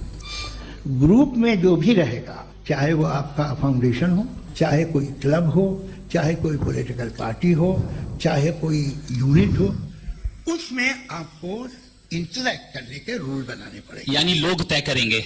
लोग तय करेंगे। अगर लोगों ने ये तय किया कि किसी का रेप करना सही है, आप जस्टिफाई करेंगे? आपका फाउंडेशन तो ये हो गया ना कि लोग ही विल डिसाइड करेंगे। दुनिया में ऐसे ग्रुप्स हैं जो रेप को जायज मानते हैं सर्टन हालात में। मैं डिटेल में नहीं जानूंगा, आप भी जानते हैं। ये जो आईसिस वाले थे जिन्होंने क्या किया था, तो उन्होंने क्या किया उसका खुदा से कोई ताल्लुक नहीं है सर। मैंने सिंपल सवाल किया कि इविल को आप डिफाइन करते कैसे हैं? आइए वापस आइए जी। आप साथ में तभी रह सकते हैं जब कुछ आप ऐसे उसूल डेवलप करें जिसमें हर एक का बेसिक तहफ़्फ़ुज़, हर एक का बेसिक राइट हो और हर एक को कोई आराम मिले। यही तरीक़ा है किसी भी ऑर्गेनाइजेशन जिसमें एक से ज़्यादा लोग हैं और वो ऐसे चलती है ज़िंदगी। उसमें अगर आप गड़बड़ करेंगे तो तबाही होगी, नुकसान होगा, बर्बादियाँ आएंगी। और अगर उसमें आप घर ले लीजिए ना, एक हस्बैंड है, एक वाइफ है, बच्चे हैं, वालदा भी हैं, 2 बहनें भी हैं, एक भाई भी है। अब इसमें कोई निज़ाम आपको चाहिए साथ में रहने का, और एक दूसरे पे भरोसा रहे, एक दूसरे के बहीख्वाह हों, एक दूसरे की मदद करें, ऐसी जिंदगी। सर आपकी बात आ गई, आप ये कह रहे हैं कि लोग डिसाइड करेंगे क्या सही है क्या गलत है, यही है मेजॉरिटी डिसाइड करेगी क्या सही है क्या गलत है? अरे भाई बिल्कुल। मेजॉरिटी अगर ये कहे कि नाजी जर्मनी के साथ जिस तरह मेजॉरिटी थी कि जेनोसाइड करना सही, आप जस्टिफाई करेंगे? उस वक्त आपका ये उसके बाद क्लोजिंग। हाँ, उस वक्त प्लेनेट पे जो लोग थे, उनमें कितने लोग हिटलर को सही समझते? अच्छा, प्लेनेट की मेजॉरिटी तय करेगी सोसाइटी की नहीं, प्लेनेट की मेजॉरिटी गॉड के एग्जिस्टेंस को सही मानते हैं, आप क्यों नहीं मानते? ये हेलो ये क्रॉस क्वेश्चन का राउंड यहाँ पर समाप्त होता है। और ये बड़ा अच्छा है कि इस तरह से फ्रेगमेंट कर दिया गया है ताकि जो मरकरी ऊपर जा रहा है नीचे जवाब दे दूं जी। प्लेनेट की ज्यादातर मेजॉरिटी कुछ दूसरे मजहबों के खुदा को मानती है। आप उन्हें क्यों नहीं, आप तो मेजॉरिटी की बात कर रहे हैं। अच्छा, ये क्लोजिंग आप ये कह रहे हैं इविल और गुड को डिसाइड मेजॉरिटी करेगी, मेजॉरिटी जो कर दे वो सही हो जाएगा। क्लोजिंग इसको जैसा आप ही लोगों ने तय किया है उसी फॉर्मेट को फॉलो कर लेते हैं। हाँ भाई, मैंने तो भले लोगों पे एतबार किया और तब मॉडरेशन तय किया। जी, आपके पास 5 मिनट का वक्त है, क्लोजिंग आर्ग्यूमेंट है, उसके बाद हम ऑडियंस से क्वेश्चन आंसर लेंगे जावेद साहब के क्लोजिंग आर्ग्यूमेंट के बाद। ओके, बहुत शुक्रिया जी। हमारा जो टॉपिक है डज गॉड एग्जिस्ट, मैं इस पे इतने एकेडमिक तैयारी करके आया था, मुझे था कि मैंने सोचा था कि कई सारे मैं आर्ग्यूमेंट्स दूंगा, लेकिन वक्त की भी किल्लत और जावेद साहब बार बार इधर उधर चले जा रहे थे तो उसको भी थोड़ा एंटरटेन करना पड़ गया। डज गॉड एग्जिस्ट पे मैं एक ही आर्ग्यूमेंट दे पाया, आर्ग्यूमेंट्स बहुत हैं और डेफिनेटिव आर्ग्यूमेंट्स हैं, और मेरे आर्ग्यूमेंट को किसी एक राउंड में भी इन्होंने एंटरटेन नहीं किया, रेफ्यूट नहीं किया, एक राउंड में भी नहीं, एक राउंड में भी नहीं। और ना ही अभी आपका क्लोजिंग आर्ग्यूमेंट आएगा, नहीं, वो बता देना। Argument of contingency sir. अरे मैं आपसे कई बार कह चुका हूँ कंटीजेंसी का मतलब। अब मैं कैसे समझाऊं आपको? आप और कितने आसानी से समझाऊंगा, मुझे तो नहीं समझ में आ रहा है। आप अपनी कंटीजेंसी उर्दू में बोल सकते हैं। हाँ, आप अपनी बात पूरी कर लें जी, आखिरी 4 मिनट। दूसरी चीज, just a minute please ma'am, can I talk? दूसरी चीज ये है कि आपने एक तो इसका जवाब नहीं दिया, दूसरा आपने गॉड के ना होने पर कोई डेफिनेटिव आर्ग्यूमेंट नहीं दिया, सिर्फ मजहब पे बात कर रहे हैं। मजहब तो आज हमारा टॉपिक ही नहीं था, आज तो हमारा टॉपिक आप मजहब से ले लेकर आईएस तक चले गए। भाई हमारा क्या ताल्लुक है उससे? We condemn them. और उसका गॉड से क्या ताल्लुक है? अगर कोई गलत काम कर रहा है, किसी ने किसी को कत्ल किया, किसी ने किसी का रेप किया, उसको सजा मिलनी चाहिए। और आपके पास कोई भी rational strong foundation of morality नहीं है। आपने कहा कि मेजॉरिटी तय करेगी सोसाइटी की, वो सही होगा। मैंने कहा हिटलर को फिर आप सही कहेंगे, नहीं, प्लैनेट की सोसाइटी की मेजॉरिटी तय करेगी। तो प्लैनेट की मेजॉरिटी गॉड के एग्जिस्टेंस को मानती है, आप कह रहे हैं ये रिलीजियस है। तो यानी आपके पास कोई स्ट्रॉन्ग फाउंडेशन नहीं है ऑब्जेक्टिव मोरालिटी का। ऑब्जेक्टिव मोरालिटी का अगर कोई फाउंडेशन है तो वो सिर्फ गॉड है, गॉड है, गॉड है। थैंक यू जी। ये मुफ्ती शमाइल नदवी साहब का क्लोजिंग आर्ग्यूमेंट था। अब हमारे पास जी ये बड़ा अच्छा है कि दोनों लोगों को मॉडरेटर से शिकायत भी और बोल रहे भाई हमारी शाबाशी भी तो करते चलो। अब मेरी बात जी, आपके पास जावेद अख्तर साहब 5 मिनट का वक्त है, ये आपका क्लोजिंग आर्ग्यूमेंट है, टाइम रीसेट कर दें जी। देखिए, बहुत सारी बातें हैं। गॉड का डेफिनेशन दुनिया के किसी भी रिलीजन में है कि वो ओमनीपोटेंट है, ओमनीप्रेजेंट है, he is just, he is kind, he loves you and so on. मैं जब दुनिया देखता हूँ तो मुझे कोई ऐसा सुप्रीम पावर यहाँ दिखाई नहीं देती है जो इंसान की बहबूदी के लिए कुछ कर रही हो, कमज़ोर को बचा रही हो, मदद कर रही हो, जालिम को पीछे हटा रही हो। मैं नहीं देखा, तारीख में नहीं। एक तो अगर है और ये देख रहा है तमाशा, तो उसका होना न होना बराबर है। दोयम ये कि ये जो है, जब आप ये कहते हैं कि कायनात जिसकी कंटीजेंसी है, मैं देखिए वो लफ्ज़ इस्तेमाल किया मैं, तो ये कैसे हो सकती है भाई? और फौरन आप सरेंडर कर देते हैं कि जाहिर है कि इसका बनाने वाला तो इससे 10,000 गुना ज़्यादा कॉम्प्लिकेटेड होगा, उस पर आपके होने पे कोई इतराज नहीं है। उसे वो टाइमलेस है, वो पहले से था, टाइम तो बहुत बाद में आया। ये सब आप मानने को तैयार है जिसका आपके पास कोई सबूत नहीं, आपके पास कोई रीजन नहीं। आपकी तारीफ क्या है मजहबों की, बिलीफ की, जो खुदाओं का बिलीफ है, ये कॉन्स्टेंटली गलत साबित होता रहा है। मतलब आप कहें कि अरिस्टोटल के ज़माने में तो सब जाहिल थे, वो भी इतने ही यकीन से खुदा पे यकीन रखते थे, जो अब नहीं रहा, ये भी नहीं रहेगा। आप लिख लीजिए, और इसके आसार आपको दुनिया में दिखाई देना शुरू हो चुके हैं। ये बहस कि आज से 100 साल पहले इस तरह हो सकती थी, यहाँ तक तो आपको हम ले आए हैं। तो सर अरे इनको मदद की जरूरत नहीं भाई, ये सेल्फ सफिशिएंट आदमी है, आप क्यों इनकी मदद कर रहे हैं? Sir please. तो ये जो है तमाम बातें अपनी जगह हैं, ये एक पैकेज है। आप अकेले, कोई आदमी ऐसा नहीं जो सिर्फ गॉड को मानता, उसके साथ बहुत पैराफर्नेलिया आता है, अलग अलग पैराफर्नेलिया आते हैं। They have always created chaos in the society. मैं तो आपको सीधा ऑफर देता हूँ कि दुनिया में 10 इम्पॉर्टेंट बिलीव्स हैं, आप एक मानते हैं, 9 नहीं मानते, 9 में आप एथियस्ट हैं, 9 को आप बिल्कुल रीजनेबली मेरी तरह देखते हैं।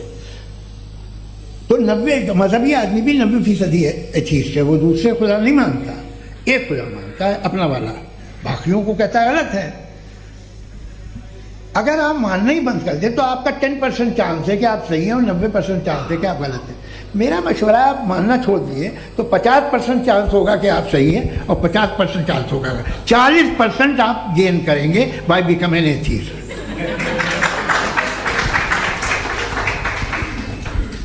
ये एक फरसूदा ख्याल है, ये ख़त्म हो रहा है, हो सकता है मेरी ज़िंदगी में ना हो, लेकिन ये हो जाएगा।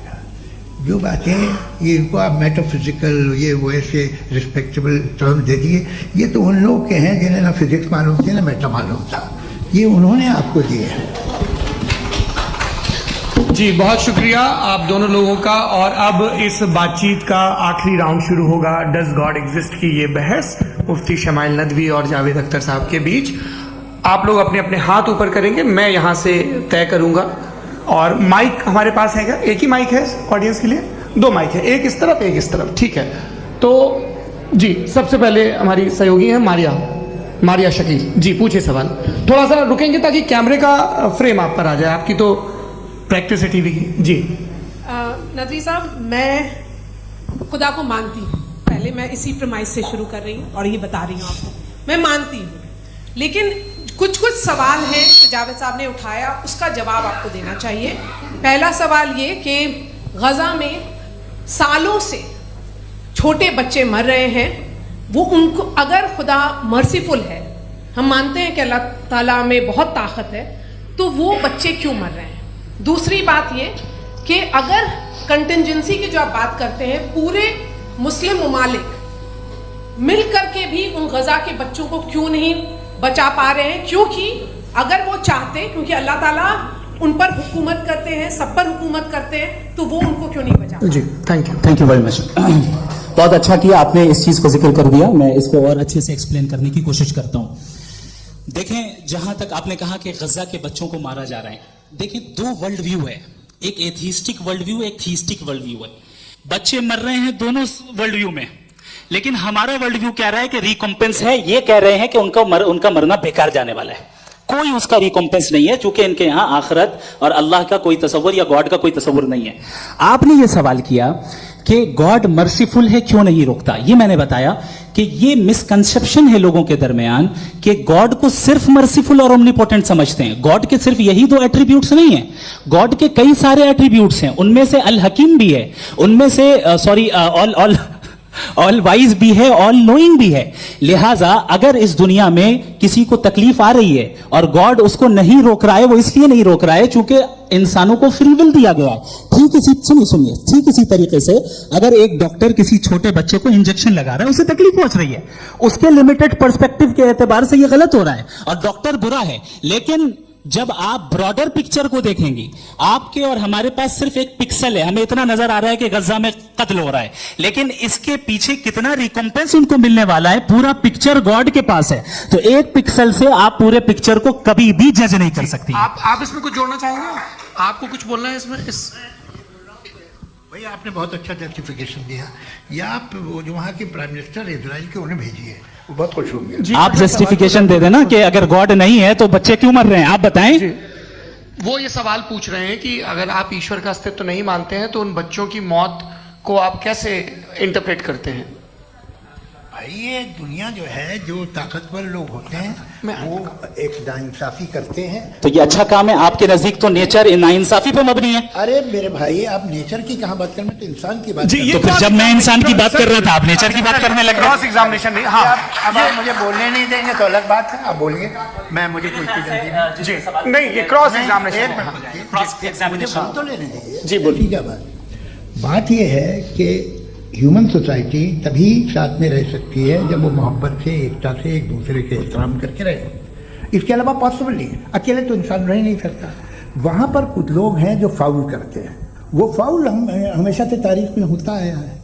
आज ये हो रहा है, जो हो रहा है बहुत बुरा हो रहा है, बहुत जालिमाना है, बहुत जाबराना है।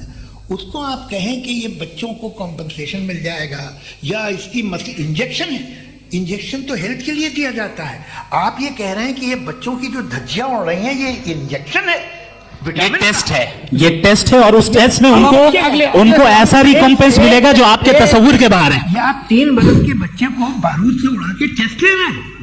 वो नहीं ले रहा है, खुदा नहीं उड़ा रहा है, इजराइल उड़ा रहा है। जी, ये तो उसको अगला सवाल लेते हैं। अगला सवाल लेते हैं प्रोफेसर पुरुषोत्तम अग्रवाल। मुफ्ती साहब, एक निवेदन आपसे है कि कम से कम थोड़ा सा माइक क्लोज, एक रिलीजियस और फिलोसफिकल मैम प्लीज। एक रिलीजियस और फिलोसफिकल ट्रेडिशन है जो ब्रह्मांड को यानी यूनिवर्स को ही अंतिम मानती है। सर्वम खलु इदम ब्रह्मम, this is Chandogya Upanishad, and it completely rules out the existence और नेसेसिटी, आपके शब्दों में necessity of a creator. The creation itself is the creator. तो एक मिनट प्लीज। दूसरा जो सवाल आपने अभी, जो आप बार बार कह रहे हैं कि भगवान विद्वान भी है, वाइज, सब जानने वाला, तो अगर विजडम में दुनिया भर के पापों और अत्याचारों को बर्दाश्त करना शामिल है, तो फिर इसका मतलब ये हुआ कि अगर मैं फ्री विल से उसको अपोज करता हूं तो ईश्वर की विजडम और मेरी फ्री विल में कॉन्ट्राडिक्शन है। Because when I am opposing whatever is happening in Gaza, then I am opposing the God's will और गॉड्स विजडम। जवाब लेते हैं तो गॉड की विजडम में, एक मिनट सर प्लीज सर, ये एक जुमला, गॉड की विजडम है कि गाजा में जो कुछ हो रहा है वो हो रहा है, मैं उसका अपोज कर रहा हूं, तो मैं गॉड की विजडम के खिलाफ जा रहा हूं। एक सवाल। दूसरा ये, नहीं आपने 2 ऑलरेडी, सर आप और सवाल कर लें, लेकिन मुझे 2 जवाब दें। पहले आपने ये कहा, सुनिए मेरी बात सुनिए। इजराइल के मुताबिक तो ठीक हो रहा है ना? नहीं हो रहा है, ठीक नहीं हो रहा है, मैं बता रहा हूँ क्या हो रहा है। आप तशरीफ रखिए, मैं बता रहा हूँ क्या हो रहा है। Let me complete please. एक सेकंड। ये देखिए, ऐसा है कि ये सब बड़ा आपस में विचार विमर्श के बाद ये तय हुआ था कि कुछ नियम बना लिए जाएं ताकि एक टाइम बाउंड बातचीत चले। और भाई साहब, आप बड़ा जरूरी काम कर रहे हैं, लेकिन कैमरे के फ्रेम में आके उस काम को गड़बड़ कर दे रहे हैं। ठीक है गुरु, अब मेरे को कहीं का गुस्सा कहीं निकालना था, सॉरी। नहीं, कोई गुस्सा नहीं है जी। तो प्रोफेसर ने सवाल पूछे, आप उनके जवाब दें, और थोड़ा ये सब लोग थोड़ा ख्याल रखें भाई, सवाल संक्षिप्त रखें जी। आपने 2 सवाल किया। सबसे पहला ये कहा कि हमारे पास ये कॉन्सेप्ट है कि ये यूनिवर्स खुद नेसेसरी बीइंग है, creation itself is the creator. How irrational is this कि मैं एग्जिस्ट करूंगा बाद में, लेकिन अभी एग्जिस्ट कर भी रहा हूं, यानी एक ही टाइम में एग्जिस्ट भी कर रहे हैं, नहीं भी कर रहे हैं। This is not true. दूसरी चीज, आपने कहा कि अगर इजराइल में, सॉरी माफ कीजिएगा, Israel doesn't exist, occupied Palestine में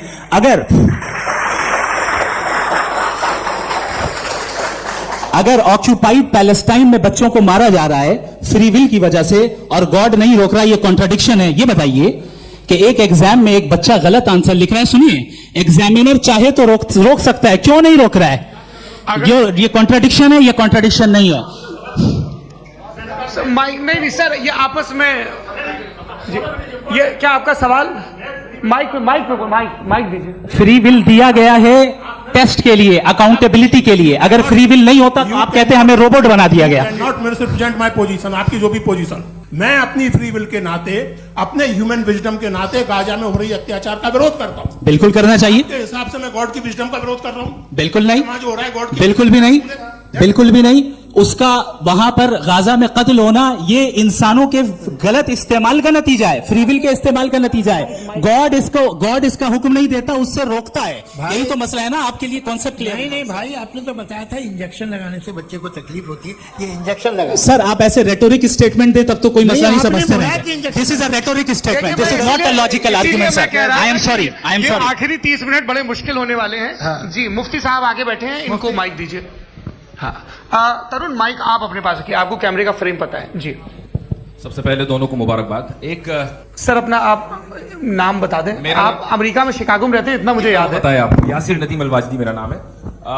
जावेद सर आपसे एक क्वेश्चन है इन्फिनिट रिग्रेस के ताल्लुक से। एक हाइपोथेटिकल सिनेरियो है, मसलन अगर आप सर माइक थोड़ा सा प्लीज क्लोज रखिए। ओके जी। अगर आप शायर इसलिए हैं कि आपके कोई उस्ताद शायर थे, और वो इसलिए शायर थे कि उनके कोई उस्ताद शायर थे, और इसी तरीके से हम माजी में पीछे चलते चलते चले जाएं और कहीं ना रुके, तो माफ कीजिएगा आप कभी शायर नहीं हो सकते। लेकिन आप शायर हैं, आपका शायर एग्जिस्ट करता है, इसका मतलब ये है कि आप कहीं ना कहीं रुके हैं। तो मेरा सवाल ये है कि क्या आप इन्फिनिट रिग्रेस ऑफ कॉजेस को लॉजिकल फैलेसी मानते हैं या नहीं मानते? हाँ या ना?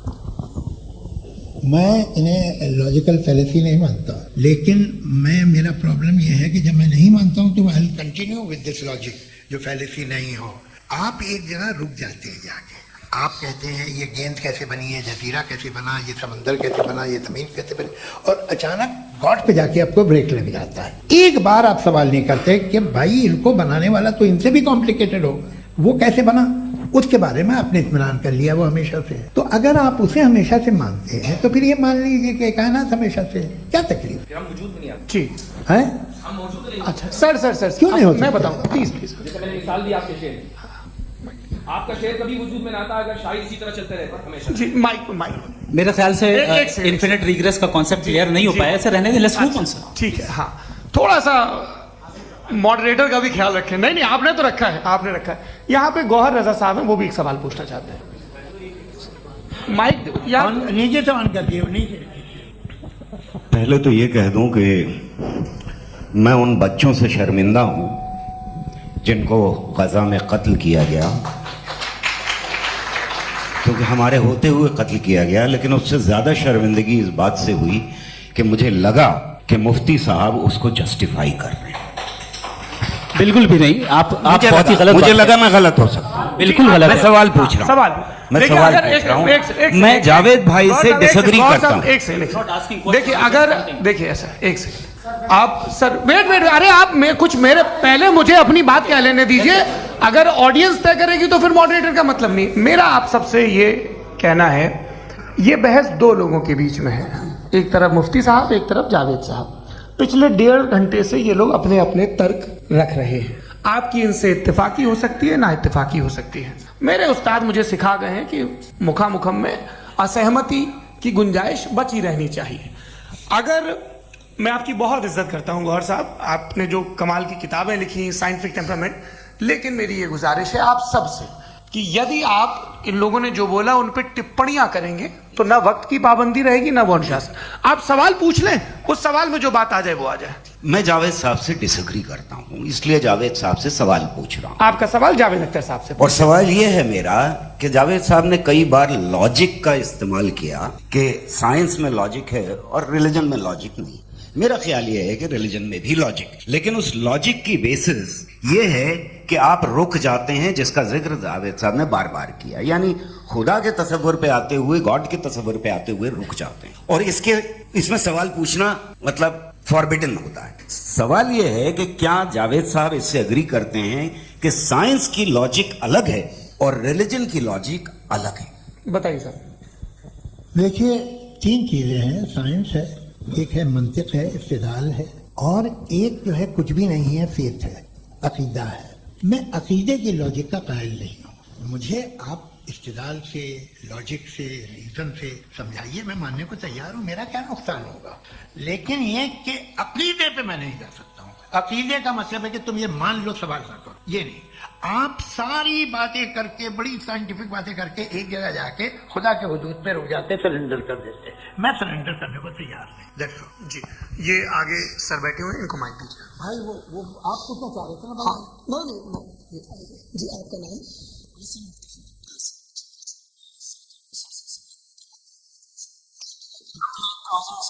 बात कही थी कि मजहब का जो फ्यूचर है वो ज्यादा दिन नहीं जाने वाला है, लेकिन मैं देख पा रहा हूँ कि जो स्टडी 2011 में हुई है, जिसके 50 एकेडमिशियंस ने उसको अंजाम दिया था, उसमें वो ये कहते हैं कि जो फेथ इन गॉड है वो इनबिल्ट है ह्यूमन नेचर के अंदर, जिसको हम कहते हैं फितरत के अंदर शामिल है। और वो ये कहते हैं कि अगर कोई ये समझता है कि मजहब को वो खत्म कर देगा तो ये उसकी गलत फहमी है। तो आप इसके बारे में, इस स्टडीज के बारे में क्या कहते हैं? ठीक है, मैं उनसे एग्री नहीं करता हूँ। वो कौन से प्रोफेसर होंगे? ऐसा उनके पास डेटा है, इन्होंने डेटा के बेसिस होगा। डेटा क्या हो सकता है? फ्यूचर का डेटा तो नहीं हो सकता ना उनके पास, प्रेजेंट का डेटा हो सकता है। डेटा आपने सुना 100 साल पहले का बाद का डेटा? मैंने तो नहीं सुना। तो आज उनकी ये राय है और हो भी राय, ठीक है। दुनिया में तरह तरह की राय है लोग, लेकिन मैं समझता हूँ कि वक्त के साथ इंसान ज़्यादा से ज़्यादा रीजनेबल और लॉजिकल होता जा रहा है।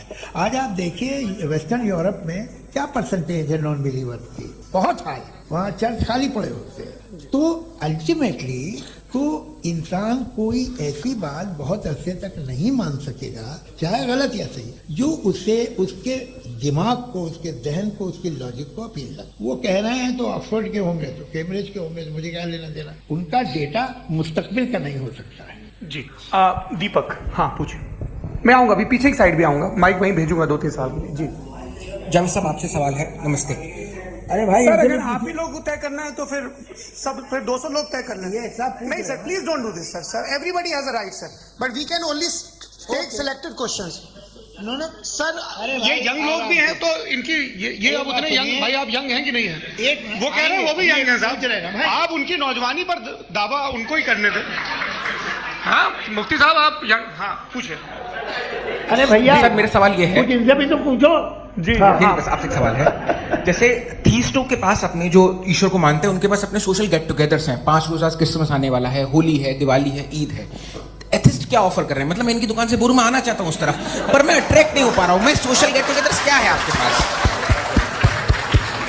वो ये कह रहे हैं कि जो धार्मिक लोग हैं, अलग अलग धर्म के लोग, उनके उत्सव त्योहार कॉन्ग्रेगेशन बहुत हैं। अब आपको मैं एक सुनाता हूँ, यहाँ हिस्टोरियन भी बैठे हैं। मृदुला जी, आप बताइएगा सही है क्या?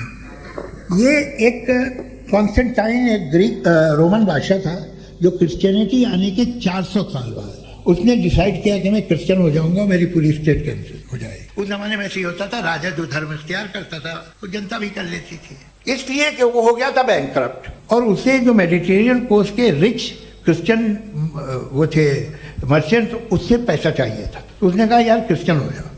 तो उसने अपने वजीर से कहा कि भाई ये हिस्ट्री है कि अब हम लोग क्रिश्चियन हो जाते हैं। पहले सर हो जाएंगे, कोई प्रॉब्लम नहीं है, लेकिन एक प्रॉब्लम ये है कि 17 दिसंबर से 25 दिसंबर तक जो पेगन फेस्टिवल होता, जो पेगन्स थे वो लोग, जो फेस्टिवल होता है वो बंद हो जाएगा, इसलिए कि हम क्रिश्चियन हो गए तो होगा नहीं। तो वो बच्चों को बहुत बुरा लगेगा, पब्लिक को बहुत इंजॉय करते हैं, खासतौर से 25 को मेन डे। उसने कहा हाँ ये तो सही कह रहे हो। ये जीसस क्राइस्ट की पैदाइश कब थी? पहले साहब वो अप्रैल में थी, नहीं कट करो, वो 25 दिसंबर को है। ये हकीकत है। और 400 साल बाद क्रिश्चियनिटी के अप्रैल से दिसंबर ले आए, और इसलिए कि यहाँ पेगन फेस्टिवल होता था। अब मनाते हैं आप आराम से। ये जो सारे फेस्टिवल हैं ये रिलीजन से, हर एक को एक इंटरटेनमेंट डिपार्टमेंट चाहिए होता है अपनी कंपनी चलाने के लिए। तो ये रिलीजन ने, ये सेकुलर त्योहार थे जिन्हें रिलीजन्स ने ले लिया है। ये मौसम के थे, फसलों के थे, किसानों के थे, उसको आपने लेकर रिलीजियस रंग दे दिया। ये कोई रिलीजन से थोड़ी आए आप। अच्छा हमें देखिए, हम तो मुल्द हैं, हम ईद मनाते हैं, हम दिवाली मनाते हैं, हम होली मनाते हैं, हम क्रिसमस मनाते हैं। बम्बई की फिल्म इंडस्ट्री की सबसे बड़ी होली हमारे घर में, सबसे बड़ी ईद हमारे घर में। वो हमारी सोशल वो है, हमारा हेरिटेज है। ऐसा थोड़ी है कि we will throw the baby along with the water. ये तो अच्छी चीज़ है, इन्हें रखो, जो बेकार है फेंक दो। जी हाँ, हेलो जी, मेरा सवाल नादवी जी से है।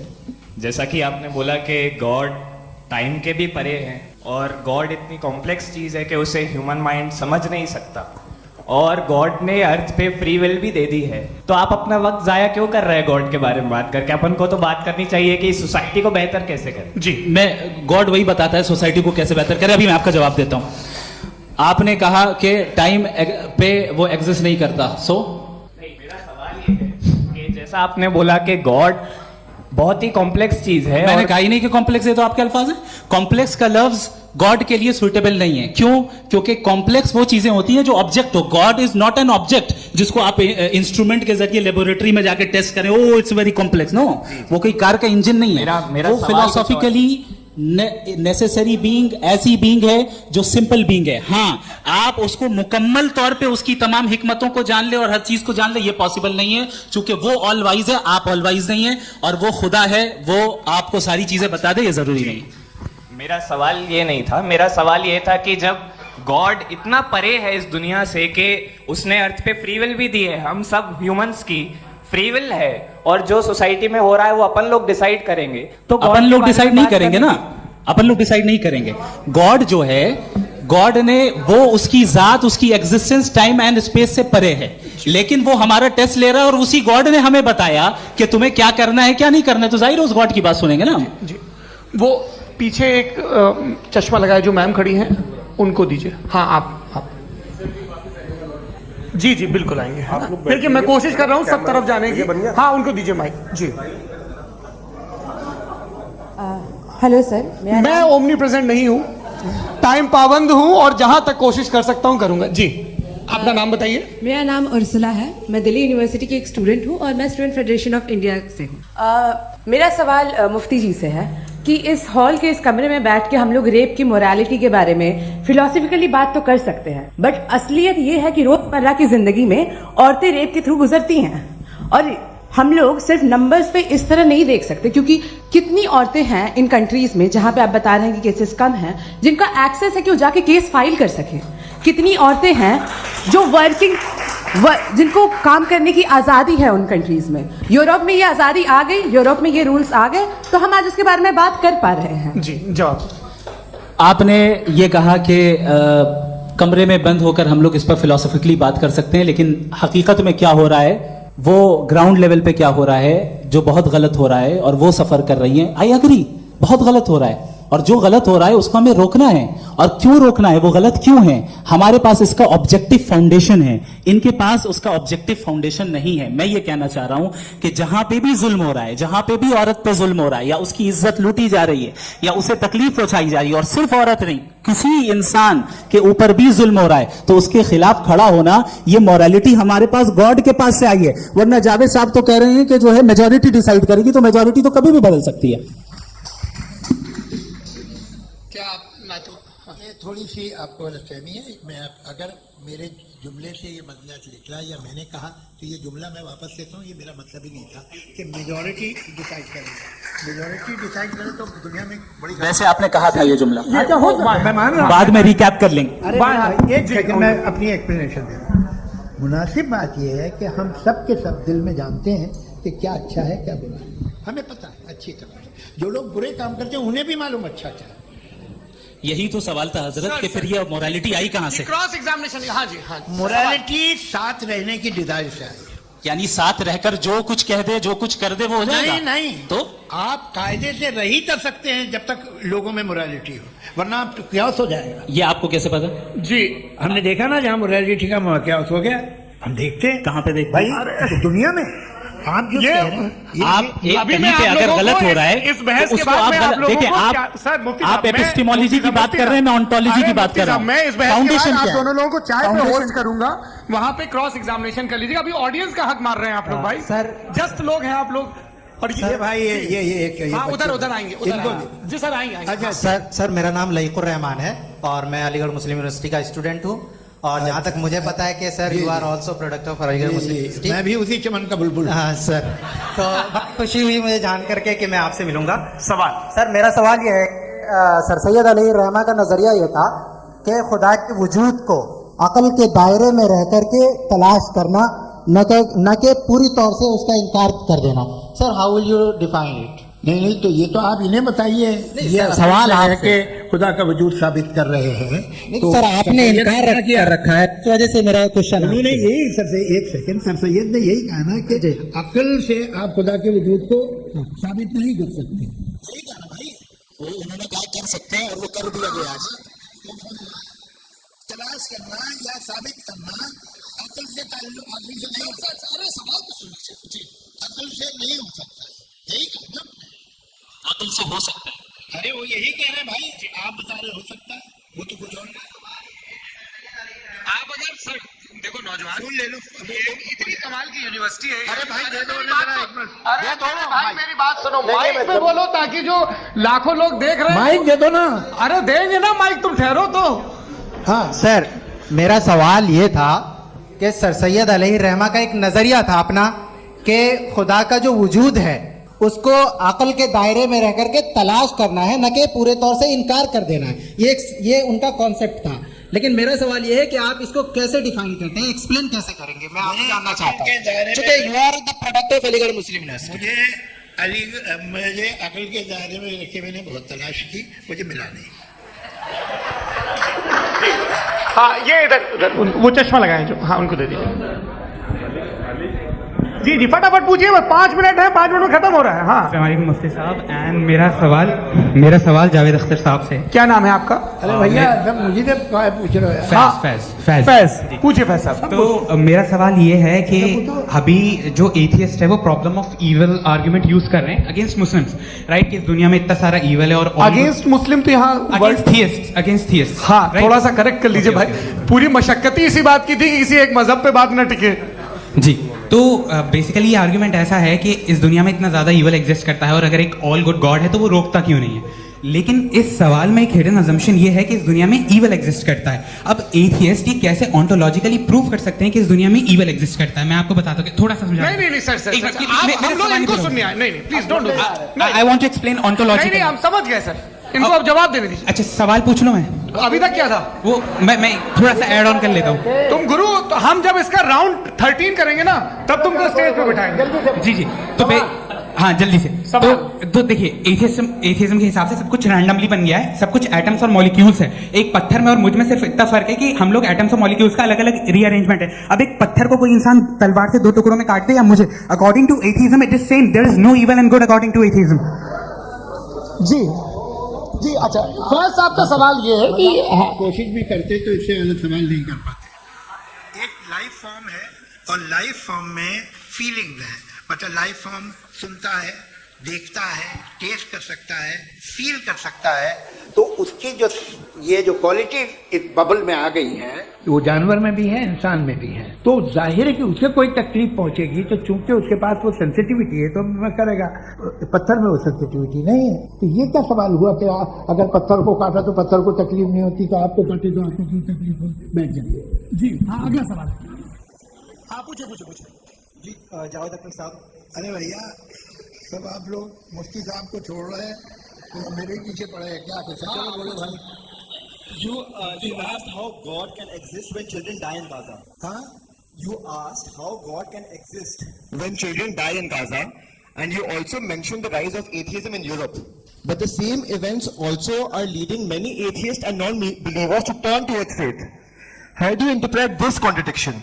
Where suffering pushes some away from God, yet brings others closer to belief. आपको एक बात बताऊं, दुनिया परफेक्ट तो कहीं भी नहीं है, हर जगह कुछ खामियां हैं। बेटा एक मिनट, मैं आप ही को कहेंगे, देखो वो तो कुछ खामियां, कमजोरियां, खराबियां सब जगह है।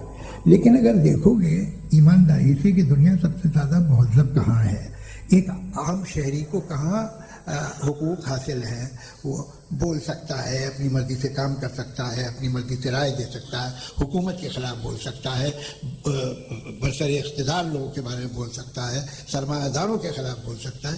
तो आपको ये स्कैंडिनेवियन कंट्रीज में मिलेगा, वेस्टर्न यूरोप में मिलेगा। मैं नहीं कह रहा वो परफेक्ट है, बिल्कुल नहीं, वहाँ बहुत खराबियाँ भी हैं, परफेक्ट तो कोई नहीं। लेकिन जिन जिन मुल्कों में, लैटिन अमेरिका देखो, गल्फ देखो, वहाँ पर आपको ये जरूर है कि रेप नहीं होते होंगे। रेप की जरूरत क्या है भाई? उसको तो खरीद लो, घर में रखो, सड़क पर रेप करने की क्या जरूरत है? मगर सुनिए, मगर हकीकत यह है कि वहाँ शख्सी आज़ादी राय देने की, बोलने की नहीं। जी, ये एक आखिरी सवाल मुफ्ती साहब से। हाँ मैम, इनको माइक दीजिए। शुक्रिया। मेरा नाम मनीषा है, मैं हरियाणा से आई हूँ। मैं मुफ्ती साहब से एक बात पूछना चाहती हूँ। आप बार बार जावेद साहब को कॉन्ट्राडिक्ट तो कर रहे हैं कि आपने ये कहा, लेकिन आप भी एजम्पशंस के बेसिस पे बात कर रहे हैं। आपने खुदा के होने का कौन सा प्रूफ पेश किया है, खुदा की एग्जिस्टेंस का? अब इस सवाल को अलग रहने दीजिए, कौन एथीस्ट है कौन नहीं है। और दूसरी बात जो आपने एक छोटी सी कही थी कि ये फ्री विल का इस्तेमाल करता है इंसान अपनी, लेकिन इस फ्री विल का इस्तेमाल में मतलब खुदा ने ये दे दी सबको ये इजाजत कि वो कितना घिनौनापन और कितने ज्यादा खराब से खराब तरीके इस्तेमाल कर सकते हैं। जी, आप फ्री विल को मानती है ना, या कहती है कि फ्री विल नहीं है ना, मानती है ना? तो अब आपके पास इसका कोई एक्सप्लेनेशन नहीं है कि अगर एक इंसान उस फ्री विल का इस्तेमाल करके गलत काम कर रहा है और बच के अच्छी जिंदगी गुजार के निकल जा रहा है, उसका कोई रिकॉम्पेंस नहीं है। हमारे वर्ल्ड व्यू में जो इंसान गलत काम कर रहा है उसको भी रिकॉम्पेंस यानी उसका बुरा बदला मिलना है, और जो सही काम कर रहा है उसको सही बदला मिलना है। लिहाजा जो फ्री विल है वो इस तरीके से है कि एक लिमिटेड टाइम तक खुदा ने मोहलत दी है। ऐसा नहीं कि छूट दे दी, जो करना है करते रहो हमेशा। वक्त आएगा जब एग्जाम का टाइम खत्म होगा तब रिजल्ट आएगा, दौराने एग्जाम जबरदस्ती आपको नहीं बताया जाएगा। अरे भाई एक सेकंड, जी सवाल मुफ्ती साहब से मेरा, मुफ्ती साहब से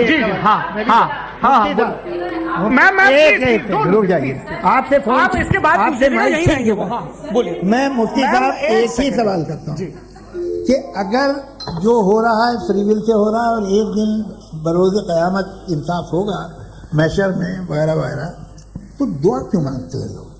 दुआ मांगते हैं इसके मतलब है अभी भी उसने ये डिपार्टमेंट रखा है कि मैं रोज़मर्रा की ज़िंदगी में बिल्कुल बिल्कुल ही कैन।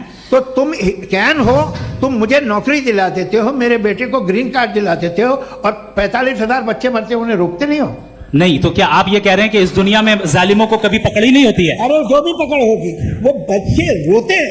बिल्कुल, देखिए मैंने अपने ओपनिंग स्टेटमेंट में यही कहा था कि जनाब जावेद साहब सिर्फ इमोशनल आर्गुमेंट देंगे। This is an emotional argument. ये छोटे मोटे इसके पीछे का रीजन मैंने बताया क्या है। देखिए मैं बार-बार यहाँ पर मंच से आप लोगों को सज्जनों इसलिए कह रहा हूं ताकि थोड़ा सा आपके कॉन्शियस पे जोर रहे कि आपको ऑर्डर बचा के रखना है। वक्त तय हुआ था, ये वक्त पूरा हुआ, आपने इतने धैर्यपूर्वक सुना, मैं आप सबका बहुत बहुत शुक्रगुजार हूं। यदि इन दोनों विद्वानों की इच्छा होगी तो कभी हम इस बातचीत का राउंड 2, राउंड 3, यही तो देखिए खूबी है इंसान की कि बहस मुबाहसे में वो पड़ा रहता है। आप लोगों ने बड़े धैर्य का परिचय दिया, बहुत बहुत शुक्रिया। इसी के साथ ये बातचीत